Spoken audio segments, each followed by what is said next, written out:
Konnichiwa, what's up, Manay-san? Welcome, good to see you. How are you? We are look away from the brick. No. You get your eyeballs off that brick. But today is a special day because I am finally biting the bullet and trying this multi-streaming thing. I think I'm online for both. It looks like it's working for both. Alright. Hi, Putin. How's Sora? Yes, the eyeballs, they look at each other.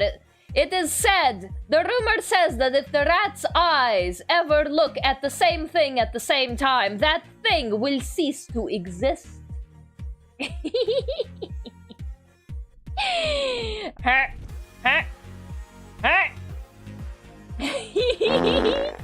Oh, okay, now you're good. What the hell are you doing here? Aren't you supposed to be, like, surviving a typhoon right now or something? Go! Be safe! What the hell? Go away! Go take safety precautions or whatever. OMG, I can do it too. It's a signature! Of course I can do it, darling. Of course! It screwed off? Nice. Okay, good. I hope you guys are safe. Please, to all the Filipino friends who just suffered a typhoon the size of their entire country, please be safe. Please take the precautions. Please make sure you got your food, shelter, everything sorted out. Please be safe. I'm glad to know that it's at least gone from your area, Worf. All right. Okay, so I have one thing that is bothering me right now, and I'm looking at this YouTube chat right here, and it's not timing out. But I have both Twitch and YouTube chat up and working. So I have Twitch on the left and YouTube on the right. So as long as the chats are separated, I don't think either side is going to bonk me for that. I think they only have rules against having the chats be combined, which they're not. I have the Twitch on the left and then the YouTube chat on the right. So as long as the chats aren't combined, I don't think I'm very bonkable. Just a little water, some strong winds, no particular damage. Good. Eating canned beans. That's also good. I haven't had canned beans in a while. I kind of want some beans now. No, it's gone from the Philippines. It's moving at 30 miles per hour. Sheesh. Well, I heard a lot of people receive a lot of damage and a lot of people get some internet. And I've also seen some Filipino, like, streamers just be fully up and operational during this entire time. So I'm like, as long as you're safe, as long as you're safe. Teehee BRB, okay. The teehee makes me nervous. Beans. Beans. I told you guys my beans story, right? My beans in Japan. At the Red Bee Dango recently. Ooh, that's good. That's good stuff. I cannot stream. Our internet also screwed off. The wind, it blew it away. Well, I hope you're not using, like, terribly valuable phone data. Please don't be using valuable phone data to be talking here. Like, please conserve. Please take care of yourself. Also, test. Thank you for the test. Okay, hold on. I gotta get this thing to screw off. Unfortunately, okay. You know what? That's just gonna sit there for the rest of stream today, because I don't feel like messing with it today. So I'm gonna make a memo of that right now. Fix YouTube fade out chat. Fix YouTube fade out chat. Circle. Okay. And a heart, thank you, Sora. Thank you. Right, I'm finally trying this multi-stream thing out. So I'm a little all over the place because I don't know where to look. Because, like, alright, so, like, I'm looking at YouTube settings over here. I'm looking at Twitch settings over here. Both of my chats are luckily on, like, the same side of the screen. So that's all nice and manageable. Why are you only marking me? What did I do? What did I do? Why are you only marking me? Alright, I think I got everything. The only thing that I can't figure out is how to get a YouTube, like, analytics doc in OBS without logging into my Google account. But, like, that's a problem from another time. As long as I'm, like, live. Right now, the goal is go live on both platforms. If I've achieved that goal, we're good. Again, today's going to be a rather short stream. It's also another one of those. I'm just gonna go online, see if all of the buttons work, and then log off. Cause it's fun. Alright, fine. Have your fun. I'm not terribly evil. I'm not gonna take it away from you. You're not on data? Wait, I thought you said your internet screwed off. Well, what if you're not on internet and you're not on data? What are you on then?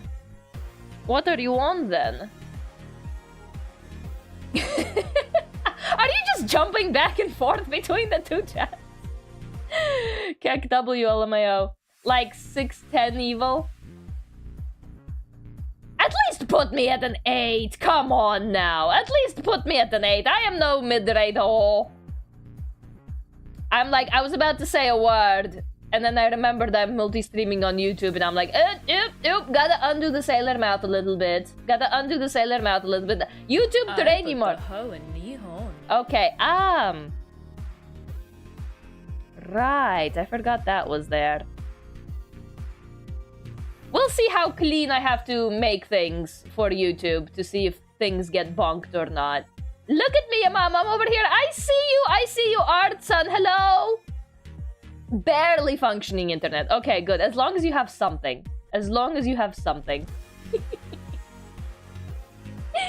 Are you guys having fun? Bouncing between the two chats? It looks like you are. Probably won't get too bonked because no copyright yet. True. As long as the copyright's, like, not a problem. Because my background music is originally commissioned. It's all mine. I paid for it. Pyre, another shout out to Pyre. They did a wonderful job. So the background music playing right now, I commissioned from Pyre. Once again, thank you, Pyre. Couldn't have done things without you. Probably won't get too bonked because copyright. Hi, Twitch chat. Okay, so, like, YouTube is up here, and then Twitch is down here. So if you see me doing this, it's because I'm trying to chase you little critters across my chat boards. But what am I drawing today? Hopefully I'll get some kind of progress on stream done today. Progress on stream, never heard of her.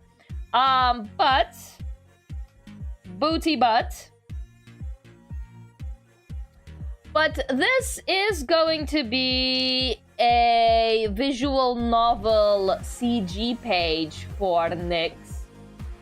Sneaks away. Oh yeah, you did have to do a little BRB, didn't you? eyes you suspiciously.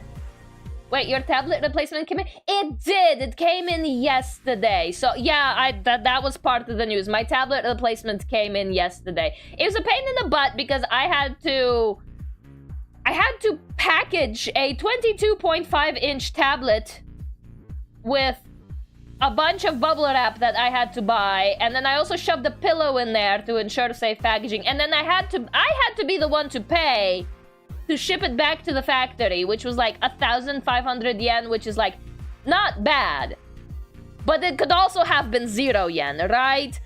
So I had to pay like 1,500 yen to ship the older tablets over back to the XP Pen factory because they did say like, yeah, your thing's broken, we're gonna get you a new one. Luckily, I didn't have to pay for a new one to get shipped to me. The new one got shipped to me super fast. It was like within 2 days. I sent the email saying, hey, and then I got the new tablet like within 2 days. Like XP Pen's customer support, very well, very good. The only reason it took longer is because it accidentally got filed into my spam folder. If I answered them immediately, they would have answered me immediately. So like, honestly, props to XP Pen customer support. What do you mean? I was over on Twitch the whole time. No, that's not what the chat logs say. That's not what the chat logs say. I have written the receipts.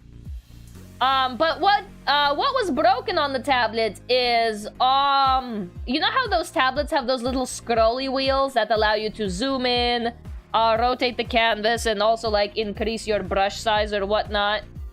Like increase your brush size, rotate the... Whoa! It took my VTuber model too? Huh.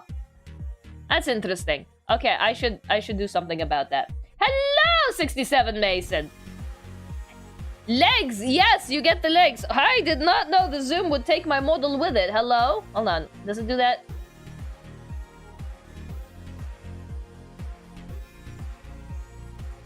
Okay, now if I try to do that again while keyed in here... Huh! I gotta look into the hotkeys for that one. What's going on here? Alright.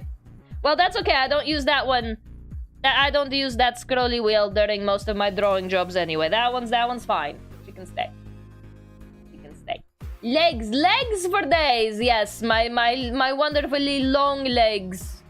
For 4 days, to be exact. I have legs for 4 days. I'm trying to get them to go for 5, but that's why I wear the heels. So who are we drawing? I only see a handsome cyborg. Well, that's the Who. That's the Who. Rita bouncing between Twitch and YouTube. That's just Yoga Ball. That's just Yoga Ball, right? The up and the down, the up and the down. That's just Yoga Ball emulation there. Okay. All right, but yes, I did get the new tablet in, thank goodness. I honestly, like, other than me being a little huffy about having to package a 22.5 tablet and then spending 1,500 yen to ship it back to the factory, other than that, I'm actually pretty satisfied with the customer service for XP Pen, especially on the Japanese end of things. Like, they were really fast to email me. Their English was really good because I did email them in English because the website was in English. So I'm like, I don't know what language to speak, even though it was the JOCB website. They answered me in English, but they also sent me a Japanese version of the same emails for the entire, like, time. And then I got a new tablet within 3 days. And it was yesterday, which was on a Sunday, which means it didn't even have to be a work day. A weekend day was also perfectly, like, viable. So, like, I'm very happy with XP Pen customer support. They did what they were said they would do. All this over a little broken scrolly wheel, but luckily my scrolly wheel finally works, which is good because I use this wheel a lot. I change brush sizes during my art process a lot. So I'm really happy that the wheel finally works. Wait, which tablet this is? This is the 22R Pro. XP Pen 22R Pro. Let me see if I can get a picture of it up on the... XP Pen 22R Pro. I think the screen is actually like 22.5 inches. It's the one with the girl and the bird on it. And the owl.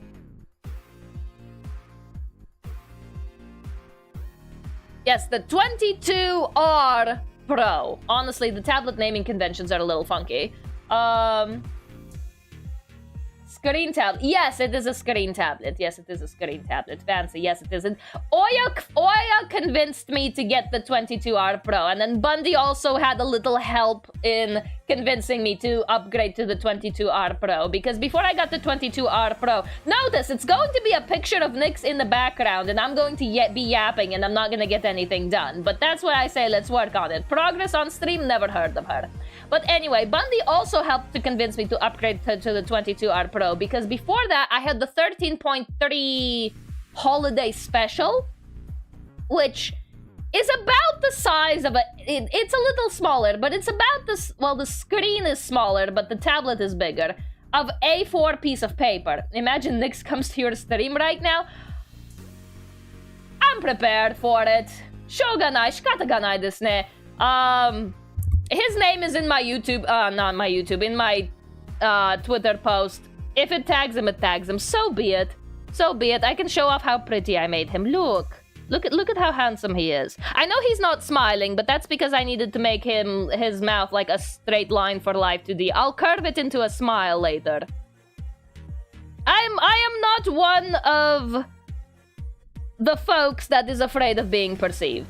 I am aiming for an XP Pen Artist Pro 16. Oh, 16 is a nice middle ground. 16 isn't any larger than I have no wiggle room. My 22.5, my 22 right now is taking up like all my desk space. I don't know how I'm gonna do a hand cam with it. I'm gonna have to like shimmy it off to my side shelf somehow with all of the wires that comes with it. So if I want to do a hand cam, I am gonna have to like do some clever shimmying left and right with all of my tablets, but I think I can do it. Luckily, I don't have to set up my hand cam on my Kotatsu anymore, which was an absolute nightmare. I had to move my entire setup to a different table just for a hand cam. Care package? Thank you. All right, is there anything I need to save?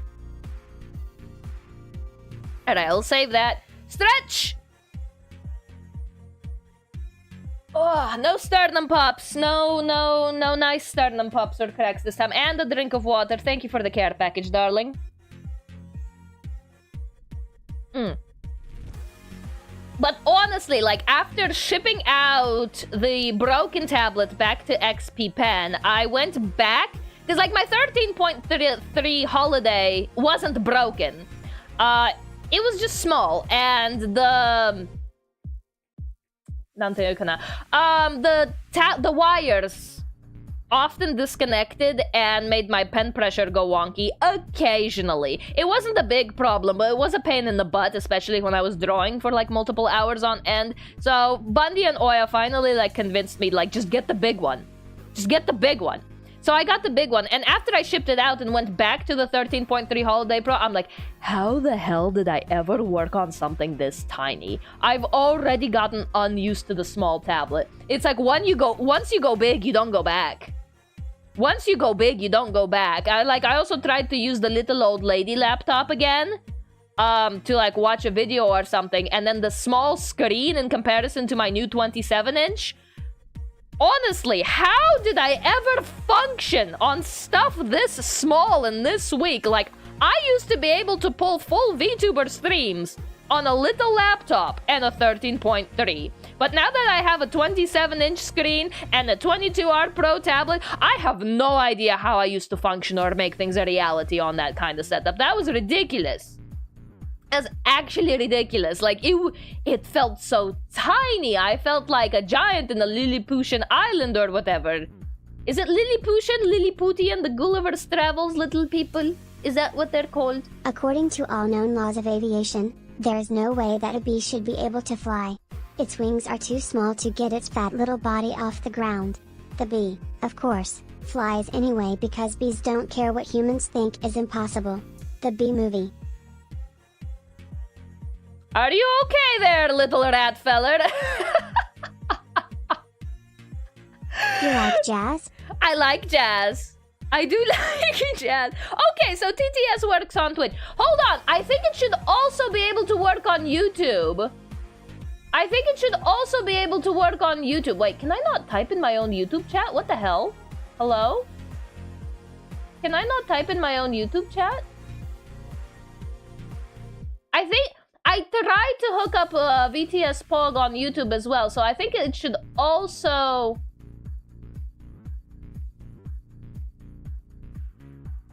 show up on YouTube. It doesn't?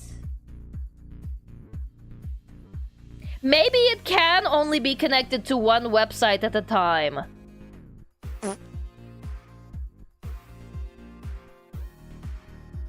Use sulfur-filled spheres. Okay, try now. I do know that on YouTube it's very delayed, however. On Twitch it goes faster. On YouTube it is very delayed.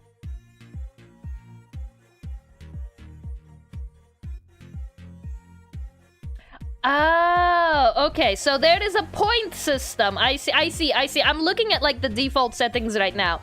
So, VTS Pog on YouTube connection.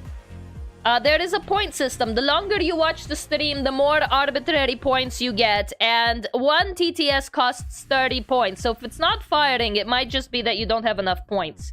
Alright, I turned it off. And YouTube is connected. Try now. If it goes in 5 minutes after that, it would be hilarious. I am half expecting it to do so.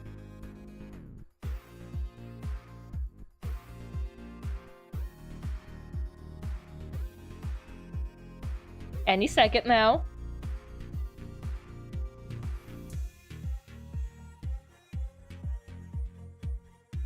Twiddle thumbs. I guess it can only be... fart again if this does not work. I guess it can only be connected to one website at a time, which is fine. Now, that's okay. That's okay. But we do know that it can be connected to YouTube if I'm on YouTube only. Oh my god, how many beans did you eat? Goodness gracious, what trash cans have you been sifting through? There are only two things I can't stand in this world. People who are intolerant of other people's cultures, and the Dutch. Austin Powers and Goldmember. What? What? I actually never watched Austin Powers.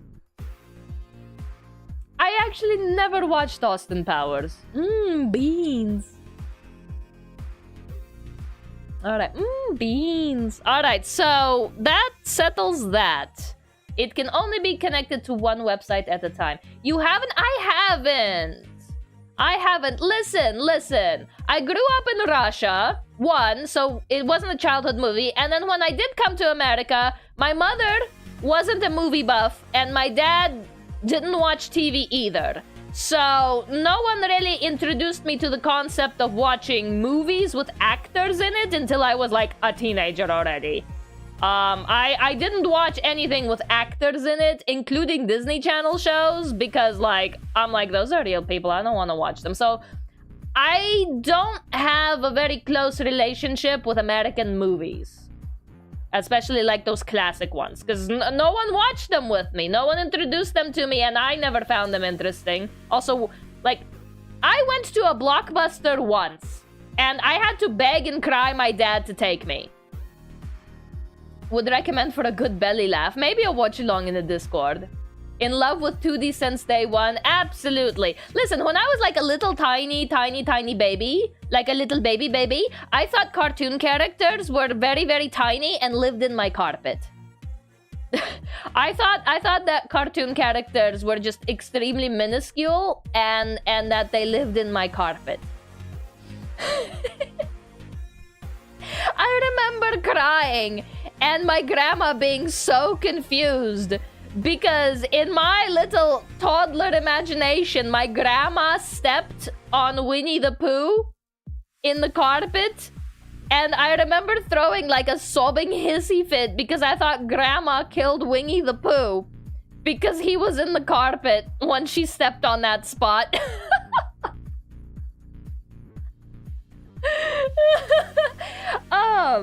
Yeah, no, I love cartoons. For a good belly laugh, Austin Powers. I've seen a lot of memes. I've never actually watched the movie. BRB washing the can to reuse for spling. Oh, please, go do errands. Please, Go do the thing. Can't believe I can't believe my grandma killed Winnie the Pooh. Grandma, why would you do it? Why? She better wash her footwear. But, like, Russian Winnie the Pooh is much, much different than American Winnie the Pooh. To the point where, like, when I saw an American Winnie the Pooh... Meet you. Nice to meet you, mole. Don't say mole. I said mole. Austin Powers. Thank you. I'm gonna take a wild guess and say that Nola. I'm gonna take a wild guess and say that's when they met a character with a very obvious mole that they didn't want to accidentally bring into conversation. But okay, so like if you Google Russian Winnie the Pooh, you'll notice that it's very, very different from American Winnie the Pooh. And like, when I first came to America and saw American Winnie the Pooh, I was like disappointed. And I'm like, that's not the cool bear that I know.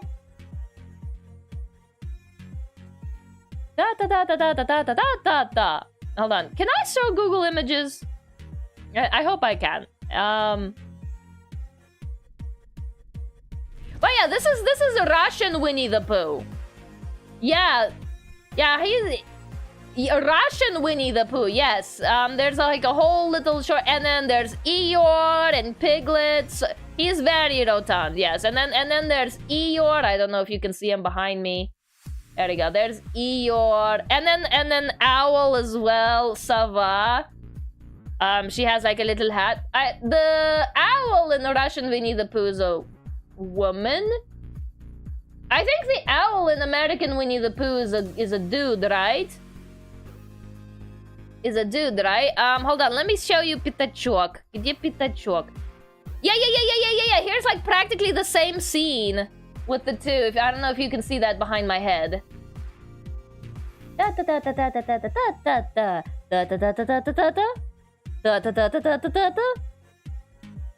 Yeah, so when I first came to America and I saw American Winnie the Pooh, I was like disappointed. I'm like, who is this yellow dweeb?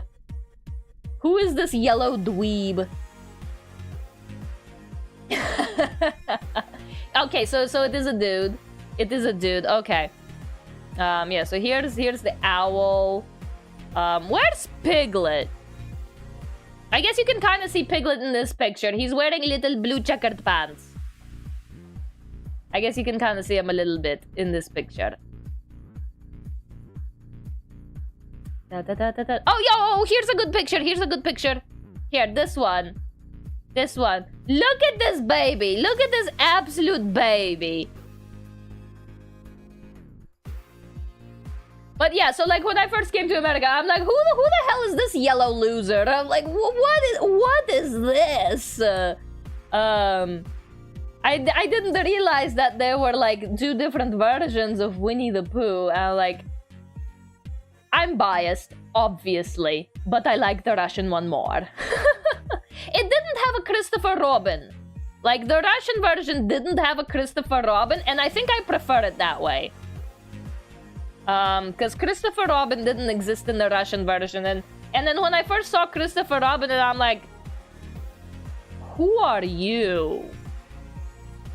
Get out of here. Who are you? I think Christopher Robin was like in the original book though, wasn't he? I think the American version stayed closer to the original book, if memory serves correctly. Please someone Google me and correct me if I'm wrong, but I think the American version stayed closer to the original story than the Russian version did. Alright, we are a half hour in and I have not made a single brush stroke. Let's at least give Nick some kind of form of... Dr. Evil, welcome to my submarine lair. It's long, hard and full of semen. Then, after no one laughs, no, nothing, not even a titter? Tough sub. This is talking about a submarine. Kek W Huiz Lamau. Alright. So I don't... Okay, so I don't need the hands for now. Scarf also don't need... Okay, I do want to work on his earpiece a little bit. Sorry, brother. I'm gonna make you bald for a little bit. Hair, I don't need the hair. Okay. Alright, so I do want to work on his earpiece, and I need a reference. Hold on, let me pull up a reference of Nyx. I have an entire folder with just the Ravenous Boys in it for reference sheets. What the? Why are you so mean to me? How dare you? Nyx was the one that was gonna go bold, not me. Him, not me. Pick him. But look, we match. Teehee. Now give me my hair back. Thank you. We're all bald. Did you know that under your hair, even you are bald? Everyone is bald under their hair. Alright, so actually... Okay, here's what I'm gonna do. I'm gonna organize my folders like this. I am very pedantic when it comes... I touched the scrolly wheel, didn't I? I am very pedantic when it comes to naming and organizing my layers, because in Live2D, you kinda have to be. I touched the scrolly wheel, didn't I? Whoops. Let me put that down in the notes for fixing as well. Scroll wheel. Okay. On the to-do list. Alright, so what did I have in mind originally for this scene in the first place is... Oh, that's the original white outline in the sketch. The sketch turned out so sexy. Oh my god, I love it. The sketch turned out so good. I did have to make his chin a little smaller though, for talking. And then the white out. The block out. So the original, and then this is the background. So the original story, I guess you could call it story, was supposed to be like a walk through the park in autumn. So originally I started this at around September. I was hoping to finish it at around October. I was hoping to have it done like now. Unfortunately things didn't quite go as planned. So instead of like Nyx's November night, unless I can find a writer like with even if I do find a writer, I don't think they're gonna finish writing within a week. Okay. So probably not November. This thing is not gonna get done in November. But with a writer, instead of Nyx's November night, I'm probably gonna make it more like Nyx's New Year. So hopefully, maybe fingers crossed, if I find a writer to cooperate with me, we can get this like early January, like maybe January 7th. Fun fact, did you know that Russians celebrate Christmas on January 7th? Because it's by the old calendar, which we never bothered to switch from. Because we're stubborn like that. So hopefully around January 7th, 8th, 9th, 10th, somewhere around that area. Wumbo, you Wumbo, he, she, me, Wumbo, Patrick, Wumbology, the study of Wumbo. Very Wumbo indeed, thank you. So right now, if you're on Twitter and if you're a Ravelite, please help me find a Roombi writer. It doesn't matter if they've never written for a visual novel before. I'm willing to work with a newbie. I'll help hold their hand and guide them through the process, but like I just don't want to do the writing. So this is supposed to be an animated CG. So he's gonna be blinking, he's gonna be talking, his hair is going to be swaying. I want a scene where he like pulls the scarf up over his mouth and everything. So it's like, you know those CG pages that you get in a visual novel, like during a very special scene, and sometimes it unlocks a special image in the gallery. So I basically want the entire game to be just that, is to be like an animated CG page. But in order to get the animation moving, it needs a story, right? So again, originally it was supposed to be Nyx's November night, where it's like taking inspiration from like the voice packs. So it wasn't supposed to be like a stream emulation. It was supposed to be like basically a visual voice pack. Why did you make him look smexy? It wasn't that hard. I just went off the original.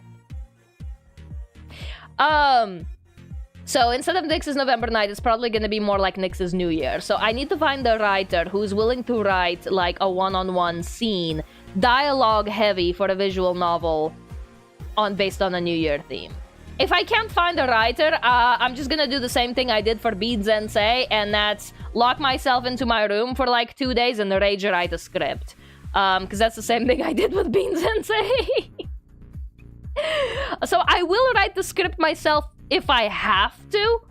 I just prefer not to.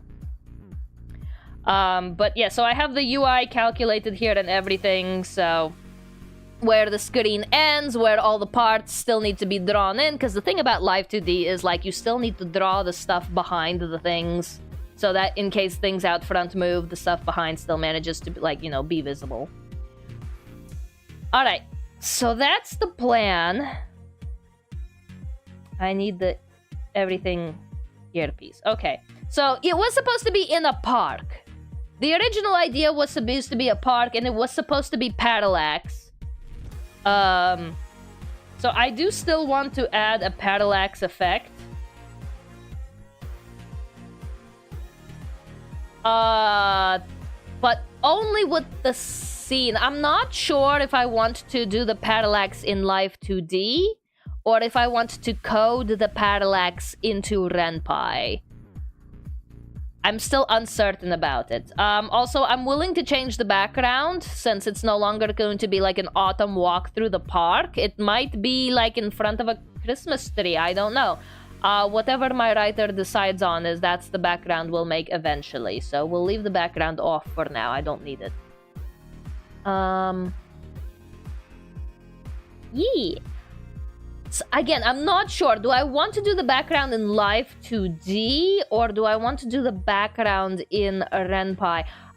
I'm tempted. Okay, so there's pros and cons to both. If I do the background in Live2D, that means all of those background layers are going to have to be on the same damn model, which is going to make a very heavy model, which might make the game very difficult to load it. In contrast, I will be able to have more fun effects with the background, like lighting, leaves falling, wind blowing, all of that fun stuff. However, if I make the parallax effect in RenPy, it will be lighter because it will no longer be a part of a giant model. It will be a model and a PNG image. But I also kind of lose the freedom to make those effects. And also, there's more chances of things going wrong. Things that I don't know how to fix. So, at the moment... Alrighty. I'm just kind of talking out loud to help me organize my brain here. At the moment, I'm thinking I'm gonna try to make the background in Live2D. And then, if it's too heavy to run, then I'm gonna try to make it in parallax in RenPy. Because it's gonna be easier to merge layers from separation rather than to separate layers from merged. But today, again, we've been yapping for about 40 minutes with no strokes made. I want to, at the very least, get the earpiece done on stream. Let me get my reference here. Where is his reference? There it is.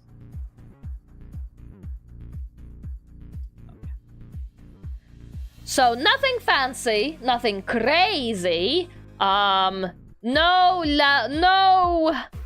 occurrences and or events. It's just going to be a very calm, uneventful stream. Right? Right? Very calm, very uneventful. Oh my god, Sora, I love you. Thank you, darling. New writers, experienced writers, she needs you. Oh, Sora, you're an angel. You're an angel. Welcome in, Absolute Heretical. Good to see you. How are you? Thank you for the care package. All right, well, once again, we didn't really do much. So save, stretch. Opa! And the drink. Thank you for the care package. Welcoming, good to see you. Alright, line art. Let's start with the line art. So we're gonna lower the opacity on here so I can see what the hell I'm doing. What's this? That's my palette. Ooh, I am so smart. I saved my palette this time. I have a bad habit of not saving my palette. Moving on to a different art piece, mucking up my my color history with that art piece's colors, and then coming back to my original and being like, what color did I use? I have a very bad habit of doing that. Okay, Rita pen, black. And I might be struggling, because again, this is a new... Well, this is still technically a new pen tablet. So I don't think I have my calibration set exactly to the way that I used to before. Thank you for the head patty, Sora. Thank you, thank you. Oh, you're a gem. You're an absolute gem. Thank you. So I'm I literally just set the tablet up yesterday and then went to bed. I still haven't gotten the chance to like actually use it. So like everything is still fresh out of the factory settings. I haven't gotten the chance to personalize it quite yet. All right. And I think the piece is going to be on one layer except for the circularly, dirkly things.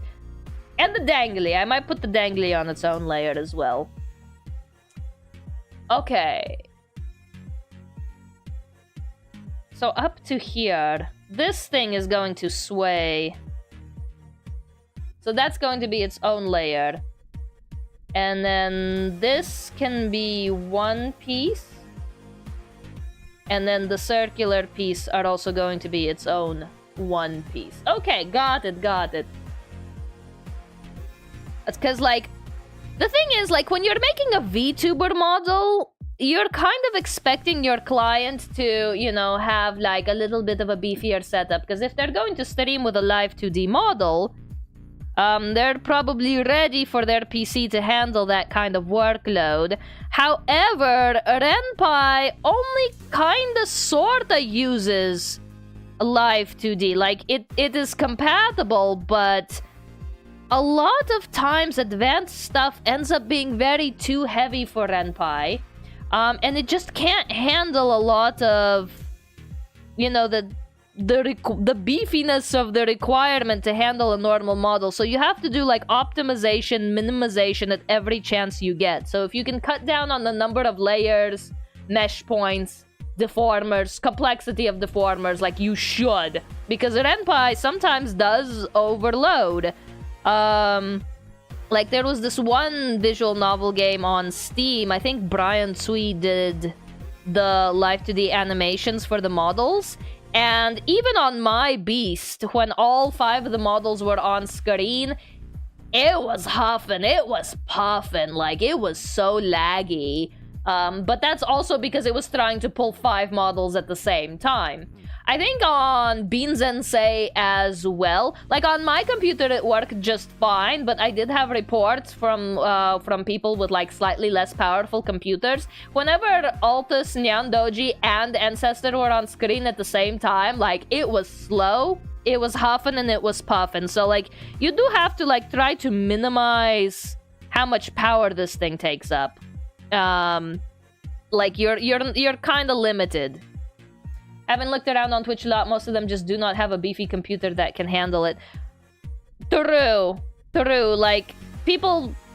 It's not that people... Well, okay. In a lot of times, it is that people can't afford, like, a fancy Live2D model. But in other cases, like, even if you can, your computer just can't run it. Because let's be very serious here. Like, VTube Studio is a CPU juggernaut, okay? Like, it will chug a lot of your CPU, and some people just like can't handle that kind of CPU usage.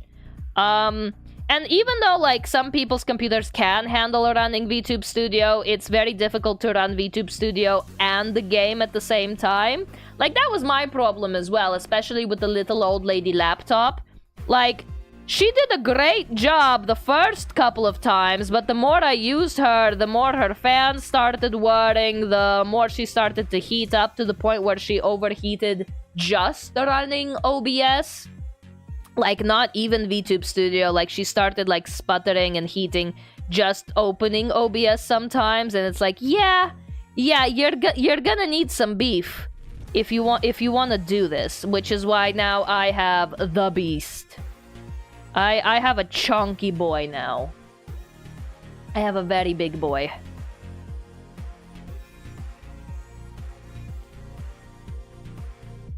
And even when I don't use it for streaming, I'm very glad I have it.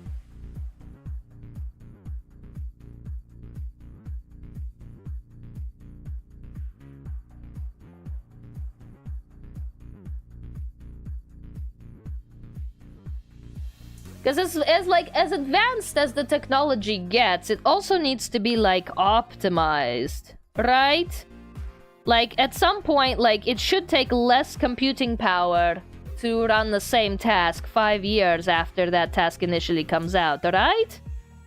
And, like, we're pushing, but we're not optimizing. Like,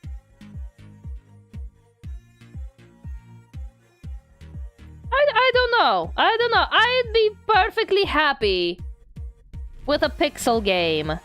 As long as it's fun. Like, I do not need to see every single pore on Mario's nose to enjoy looking at the graphics, right?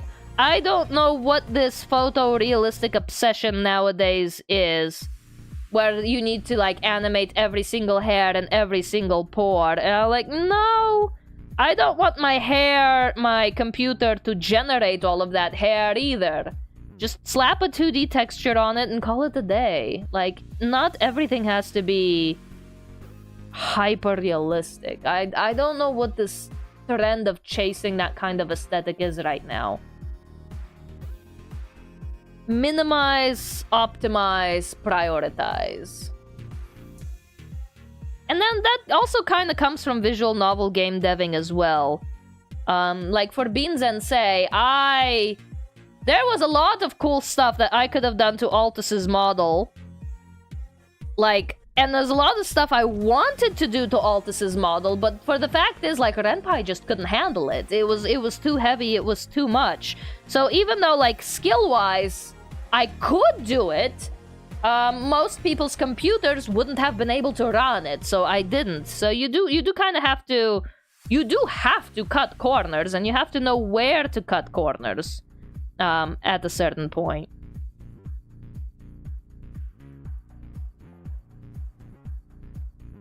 And that kind of leads me into, like, this perfection thing. You have to stop being so hard on yourself, but you also have to stop being so hard on your hardware. Be nice to your computers, and whenever you're game deving, your players' computers as well. I forgot I made that zoom. I should make that rotate instead.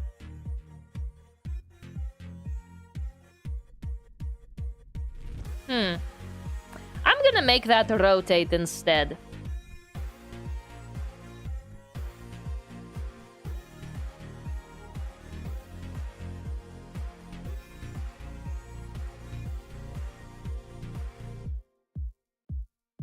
Hang on, figuring out my tablet settings. What is rotate? I need customize. Alright, Clip Studio, what are your shortcuts? Preferences, shortcut settings, rotate. Where's rotate? Rotate. Oh, I'm in the corner of the screen again, aren't I? Okay. Legs for days. Legs for days. Alright, what are... I think they're like caret and squiggly line, aren't they? Rotate left. Yes, alright. And rotate right is caret. At least on the Japanese keyboard it is. Rotate and hit OK. Okay. Alright, that should do it. There we go. Okay. Yeehaw. Now we're moving. Go, little cyborg, go!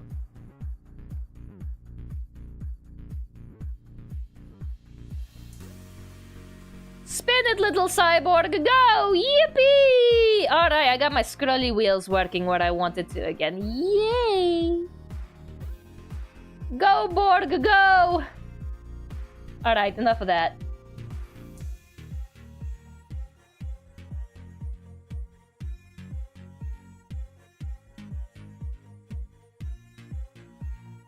I actually prefer to have my stuff have a zoom lock, because I have the infamous bad habit of zooming in really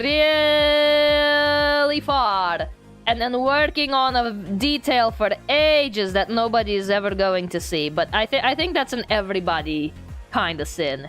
Everybody does that, where you just zoom in so much and work really hard on that one part and then like nobody's gonna see it. Whoopsie poopsie.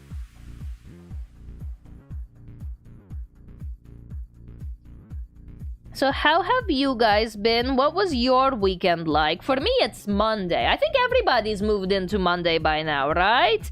If not, I think some of the never eat soggy waffles, some of the western states might be like getting close to midnight, 1 a.m. I think the western states are in the new day right now. Are you guys on Monday? Are you guys in Monday yet? How was your weekend?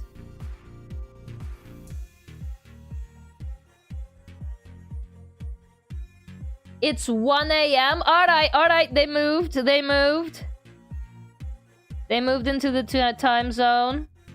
Happy Monday. My sleep is still messed up from Japan. Ugh. You know what? My sleep is not that cooked.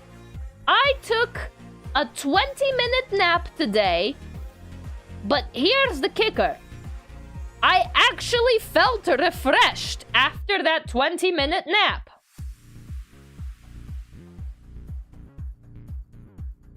Headlines, mystic wonder, I know, but I actually felt refreshed after that 20-minute nap. What the helly, indeed. So I don't know how cooked my sleep schedule is. It's about to get really uncooked because I'm about to go to work on a regular schedule again. I've been doing little 4-hour sleeps at bad times. I mean, if you take 2 4-hour sleeps in one day, that's kind of like a biphasal sleep, right? Some people, I think, can get like a healthy sleep schedule out of that, can't they?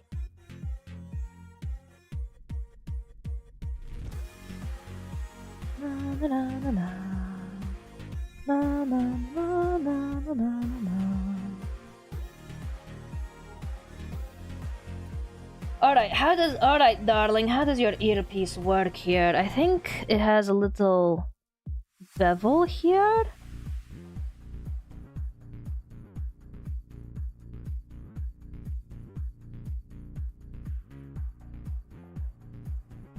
There we go.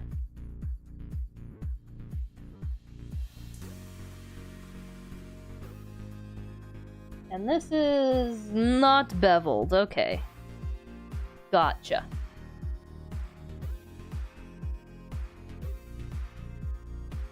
I should take a nap. My problem is when I wake up, that's it. I can't fall asleep again until night.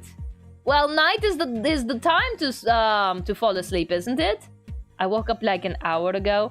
Well, you're not supposed to wake up at 12 p.m. Like, if you're down for the night, just stay down. Stay down, damn it. Because, like, if I fall asleep at, like, 6 p.m., I'm like, I'm gonna wake up at 4 a.m. and I'm gonna call that an early morning. I'm gonna wake up at 4 a.m. and I'm gonna call that an early morning. Except it's still night. But you're streaming. Go to bed. There'll be VODs. Fortunately, YouTube keeps these forever. So now that I'm multi-streaming, the VODs will be here forever. And they won't expire after 2 weeks, like on the purple one.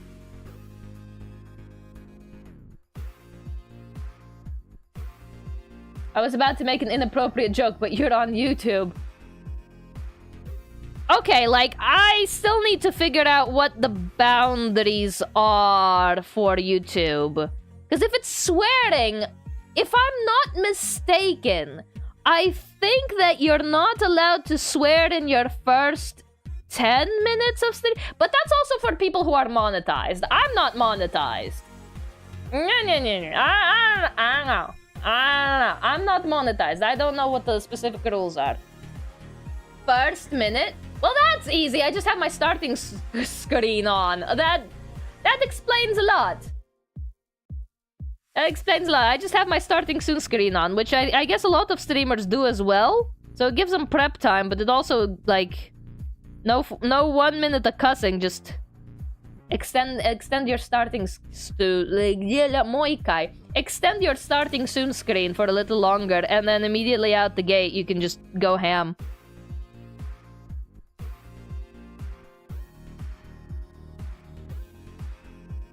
But I've been trying to cuss less in general.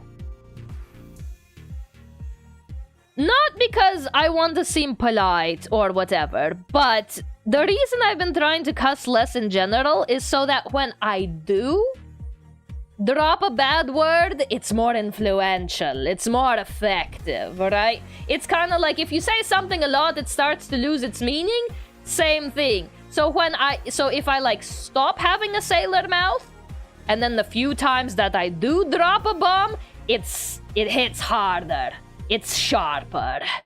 So, for contrast, everything is always about contrast. So it's like the few times I do hit, I want it to hit hard. Okay, so this is...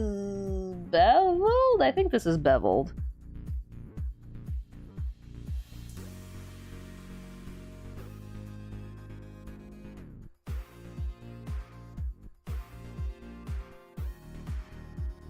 Then again, this is also one of those I'm zoomed in and no one's ever gonna see this thing, even though it's behind his hair and everything. No one's gonna see this part, so I can kind of be easy on myself with this line art. But I still want to make it, like, accurate and stuff, right?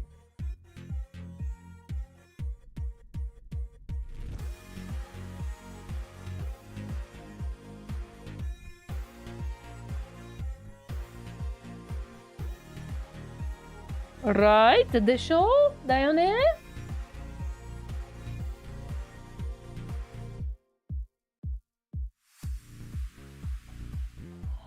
Honestly, my Katatsu is my best friend, but also my biggest enemy. It has been lulling me so much. Hello, Frio Frost! Welcoming, good to see you. How are you? I am enjoying but also regretting the ownership of a Katatsu right now, because, like, oh man, has it been lulling me in recently, because it was storming today. The morning was bright and sunshiny, and then very, very quickly the clouds rolled in and it was an absolute downpour. I don't know if we caught like one of the little tails of the typhoon or whatever, but it was sunshiny, and then snap of the fingers, it was an absolute downpour. It was cold, the giant raindrops were crashing on my window pane, and it was even shaking the house a little bit. And let me tell you, that is the perfect time to sit under a Katatsu. It was storming, it was thundering outside, the wind was blowing, it was howling, the raindrops were crashing on my windows. Glorious. Absolutely glorious. Luckily, I went to the grocery store a little bit before that, so I had some onion rings with mayonnaise, because now I have 3 bottles of mayonnaise in my fridge. I only bought one of them. We had many heavy rain here too. Okay, but were you safe? Just as long as you were safe. I was safe. Please be safe. Especially with all of the absolutely hectic weather happening recently. Okay. What's going on here? Okay. I've been studying for the exam I got tomorrow. Good luck on your exam! I'm sure you'll pass with flying colors, especially with that kind of studious attitude. Oh yeah, speaking of mayonnaise, a friend of mine and I We went to the QP museum the other day. We so you know the Japanese QP mayonnaise? Apparently they have a whole museum. Well, it's a tiny one. It's a really tiny one. It's like what, 6 rooms total? But they give free, absolutely free QP museum tours. And at the end of the trip, they even give you like a free little complimentary bottle of mayonnaise. So that's what I got, my 3rd bottle of mayonnaise. I wanted to go. Oh, it was so cool. It was so good. It was so freaking good. Like, at first you think, be like, oh, a museum about mayonnaise. That's nice. But then you actually go and it's like, oh my god, this is actually so cool. Because they, like, run you through, like, the history of mayonnaise, the history of QP mayonnaise, how they're made in the factory. They even have, like, a little mock-up of the machines used to crack the eggs, which was really, really cool. I'm not gonna tell you any of the fun trivia. You're just gonna have to go and find out yourself. But, like, it was so much cooler than I expected. Also, Yabo, hello, welcoming, good to see you. How are you? Yeah, they, like, run you through a bunch of different rooms. And in one room, you get to do a little bit of a taste testing of the different types of mayonnaise that you have. Obviously, not all of them, but, like, their 5 most popular products. I did not know that they had, like, a smoky flavored mayonnaise. But from now on, that will be the only flavor I'm ever buying again, because I did not know smoky flavored mayonnaise was a thing, or that it tasted that good. So I'll be buying more smoky flavored QP mayonnaise in the future. Thank you. All mine now. Yummy, yummy. Of course, they have a gift shop. They had a fun... Okay, I felt like a 6-year-old little child because they had a very colorful board. This was after the tour. They had a very colorful board. And you know those like little flip booky things where like on the front there's like a little quiz question and then you open it up to reveal the answer? They had an entire board with just like fun quiz trivia about vegetables. I have never been so interested in vegetables before in my life. It was fun. It was fun. They had like a trivia thing about vegetables. They had the history of mayonnaise was very fun. Can you guys guess which country? What was the first ever country to make mayonnaise? Known. Which was the first ever known country to make mayonnaise? Can you guys guess? Which country did mayonnaise come from? Also, I've been practicing more with my instrument. I'm still struggling with the lower notes. Not Russia. It wasn't Russia. Honestly, that would make sense if it was Russia, but it wasn't Russia. What instrument? The don't tell me, saxophone, right? If I remember correctly. I'm assuming France because of the name. Close. I know they love mayo. We do. Spain! Correct. It was made in a little island that was owned by Spain in the Mediterranean Sea. However, it was a Frenchman that went to that little island and then brought it back with him, which is why the name is French. But the actual stuff was served, I think, on a steak. And it was on a little island owned by Spain. But it was a Frenchman that made it, like, brought it back and made it popular. Yeah, yeah. That's why it's called, it is Spanish. Mayonnaise is Spanish. But made popular by a French dude, yes. Yes, it took some French dude to make mayonnaise popular. So that's just one of the cool, that's just one of the cool fun facts that you get at this mayonnaise. Like, if you ever go to Tokyo... If you ever go to Japan, go to the QP Mayonnaise Museum. It was so much fun. It was so much fun. Like, you might be thinking, be like, oh, how fun could a museum about mayonnaise possibly... It's fun. It was really fun. Do it. Go do the thing. Even Jack Sparrow said the French invented mayonnaise. They didn't invent it. They took it, and then they made it popular. In the guillotine scene of the last movie. Oh, yeah. Fries aren't French, they're Belgian. However, the way they are cut is French. They're not called French fries because the potato, but to cut something long, that's called a French cut. So French fries are French in the way of the cutting style of the potato. The long strip of stuff, That's called a French cut, which is why they're called French fries. More fun fact about food. That is a French way of cutting things. Julienne cuts, yes, pretty much. Julienne. All right, I think I got pretty accurate enough, good enough.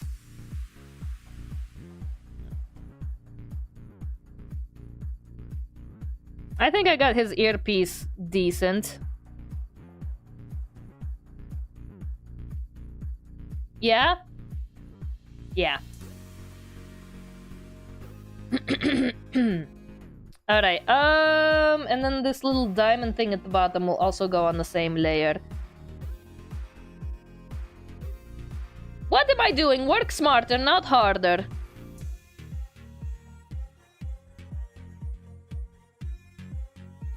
Alright, work smarter, not harder. Let's use a symmetrical ruler. There we go. Let's see. And the museum also had an English tour option, so we went on the English tour option, and the tour guide, I don't know what that woman gets paid, but it's not enough, because she did a wonderful job. It was the sweetest little Japanese lady, and at the beginning of the tour, she's like, I'm sorry, my English is not so good, so if you don't understand anything, please let me know. And I'm like, bruh, your English is better than mine. She was so happy and excited, and she explained everything so well, and she was so clear, and we loved her. We loved her. We wanted to get a picture with her at the end of the tour, because, like, again, whatever that woman gets paid, it's not enough. She was the happiest, like, genkiest English tour guide we could have possibly asked for. She was great. She was absolutely great. My tour guide in Asuka was pretty funny. Like, we love a good tour guide. We love a good tour guide. Tour guides, good people. Good people. Especially when you get, like, the funny ones that know how to entertain.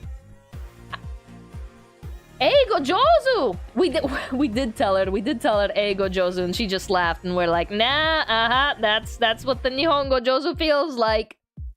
I wish tipping was a thing, because I would have given him a beer or 3.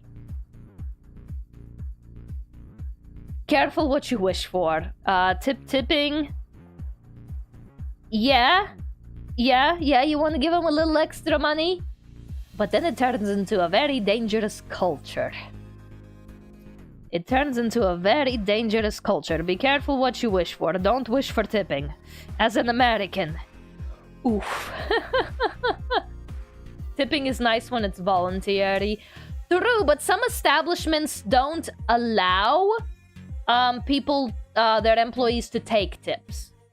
So, like, even if the customer is like, I voluntarily give you this tip, some employees in some establishments, like, are not allowed to accept it. So there's like the giver's POV, but there's also the receiver's POV. Like, they just like can't accept it. Did you know that the fried chips we currently eat have been created like these to make a prank to a difficult customer? A customer at Moon's Lake House repeatedly sent back his order of fried potatoes, complaining they were too thick. The cook, George Crumb, what a name, annoyed, sliced a new batch of potatoes as thinly as possible, fried them until they were crispy, and seasoned them with extra salt. Heck yeah, George Crumb! Go, George Crumb! You invented the perfect snack. One time I got tipped while working at a grocery store. I worked in fast food and people tried to tip me, but again, I was not, like, allowed to take any of those tips. He thought they would be awful. Instead, they were a huge success. They became a specialty known as Saratoga chips. Ooh. But did you know that there's a school festival tomorrow? The school... Oh my god, I forgot about the school festival. Oh my god, I forgot about the school festival. Nah, the school festivals are in autumn. They're done. I'm not prepared. Did you know? Alright, I think that's solid. I think that's pretty decent line art. Okay, let's color this.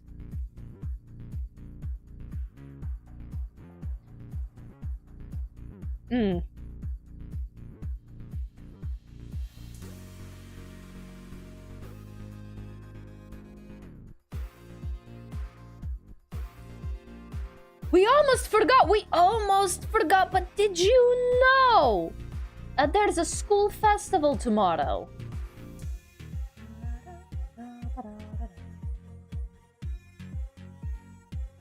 I got tips for helping a handicapped person who was his drink brought to him and gave some of my sandwich.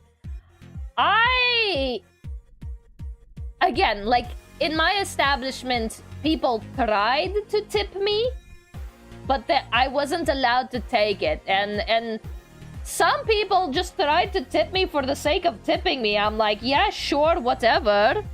I can't take it, but I appreciate the thought.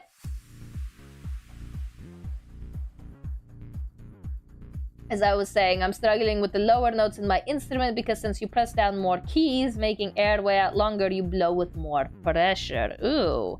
Well, I wish you luck with that. I wish you all the best of luck with conquering that. And that time I cooked someone a hot sub while the power was out. What? If the power is out, why is your priority cooking hot subs? Hello? Then again, we do enjoy a nice hot sub in these parts, don't we?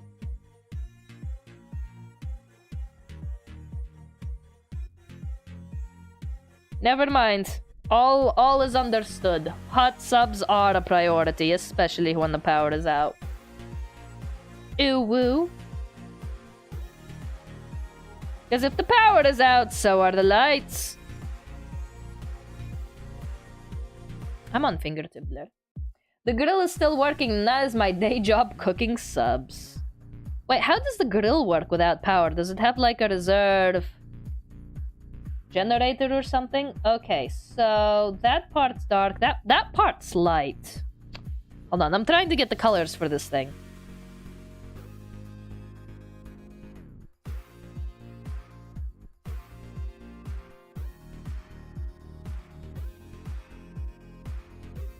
Gas? It's still hot and it also... I forget that gas is a thing. Because gas scares me. At the very least, my stovetop scares me. I forget that gas is a thing. Even though gas does heat my water.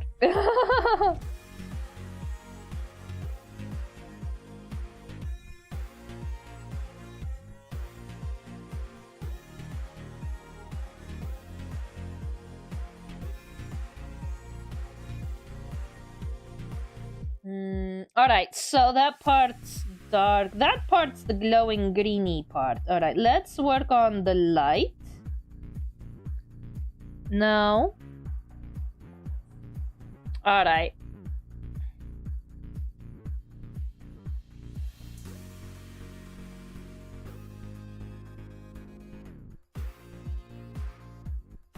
That's nice. Oh, so imagine you come order food and you're already paid, but oops, they can't make your up because your power went down now. Okay, if you already paid, yeah, I guess. If you already paid, I guess, yeah, you'd still be a little salty if you never got your food. I guess you would be a little salty. But like, normally when the power goes out, there's like a reason for concern, but I guess there are like instances where the power goes out and it's just like, it's another Tuesday. As long as there like was no reason for concern, I guess sure, you can continue to cook the food while the power is out with your gas stove. But like if there's cause for concern, like there's a giant storm or whatever, or if like a giant tree fell on the power line or something like that, then like please take care of the concern first. Like, I remember this one time... Oh my gosh. Can I tell this story on stream? Okay, I'm gonna choose my words very carefully. If you want to learn a day, I can teach you the basics. Alright, let's stay on the food topic. I'm gonna choose my words very carefully here, okay? So... I was not quite a manager. But I was like in training to be one. So a lot of the responsibilities fell on me. And one time we had a police chase in our parking lot. a crime happened right outside of our store. I'm not gonna tell you what it was, but there was a crime, and it happened in broad daylight right outside of our building, and they had to call in the police to come and chase these guys. And these guys were not very cooperative, so the police ended up tasing 2 people in our parking lot. One of them was in the parking lot on one side, and they ended up tasing one other guy in the drive-thru, like outside in the drive-thru.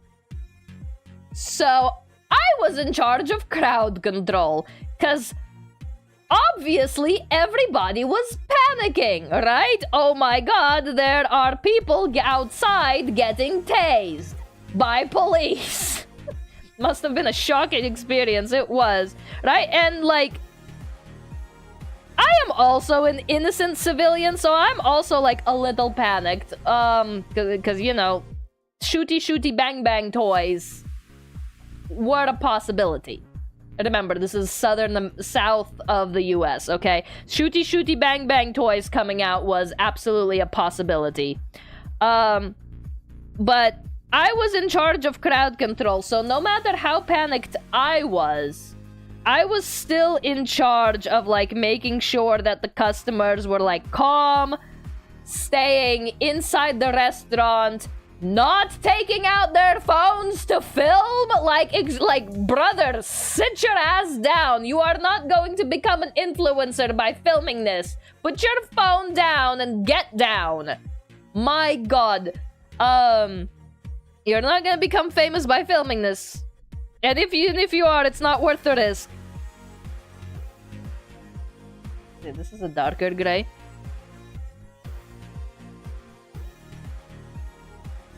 I don't know where I was going with this story, but that was a pretty panicky experience. And after that, oh yeah, it was the tips. After that is where people wanted to try, like, give me more tips after handling that.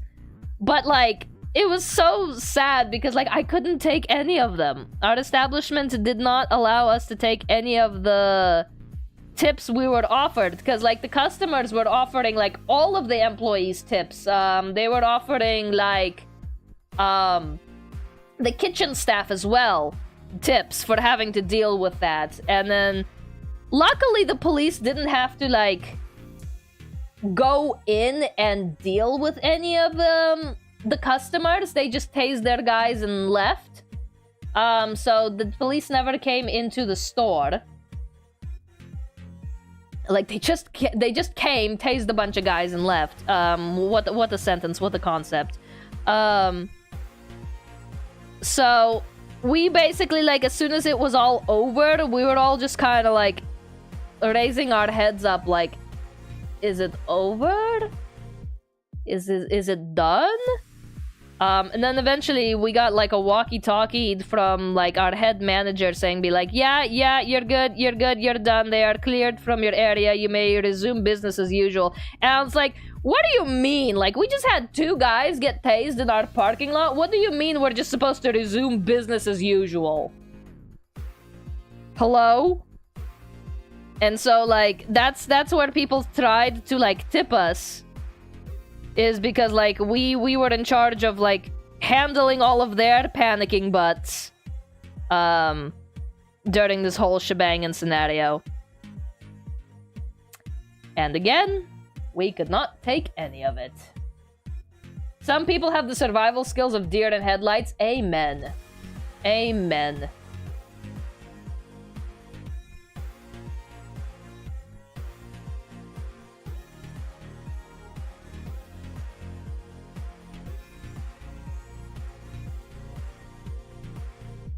Yeah, no, drawing and talking at the same time, this is difficult. I'm like, words, pen, move, words, pen, move. Man. Survival skills. Honestly, for that event, I really wish the manager would have let us take the damn tips. I think we earned them, damn it. Because we never got paid anything extra to, you know, go through that either. So if we're not allowed to take the tips and we're not getting paid extra, like, hello? I think we should have been allowed to take the tips for that one, at least. Soon we can tip soon, very soon. Very soon. I still don't have a physical consultation with the accountant yet, but today I got a new email. We got another one sent out. Hopefully I can get like an actual consultation soon, but like conversations are happening. Conversations with my accountant are happening.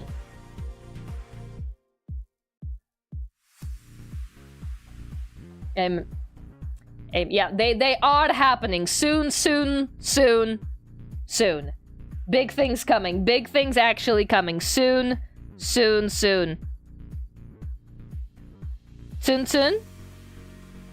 Not soon. So, like, it is in the process. It is in the works. Emails are being sent. I just haven't had a physical sit-down consultation yet. But the conversation is happening. Kyung kyung. Kyung kyung. Kyung kyung. Hold on. I need to remember where all of my buttons are. Hold on. Is this it? Was it this one? Yes. Where are all of my hotkeys? Kyung kyung. I haven't streamed in so long. I forgot what everything was. Alright, so I want this filter blur... just the slightest bit of blur for glowy effect. There we go. Now it looks like it's a little illuminatory. Okay, and...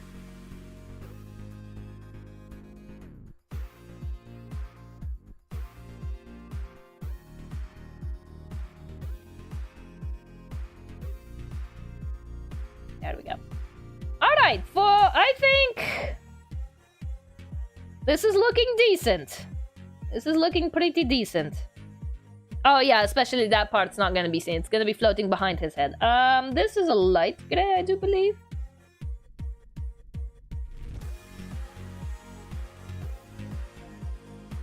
Kawaii desu ne.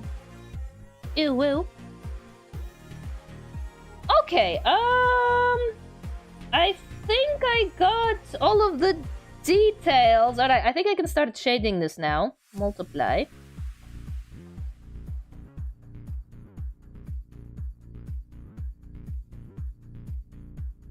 Alright, and I'm actually gonna start with highlights.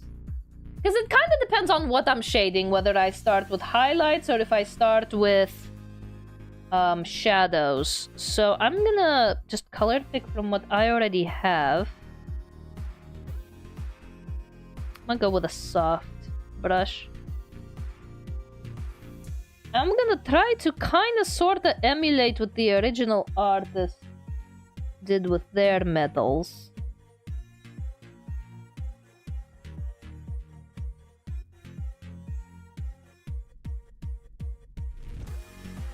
And then there was light from the actual piece here.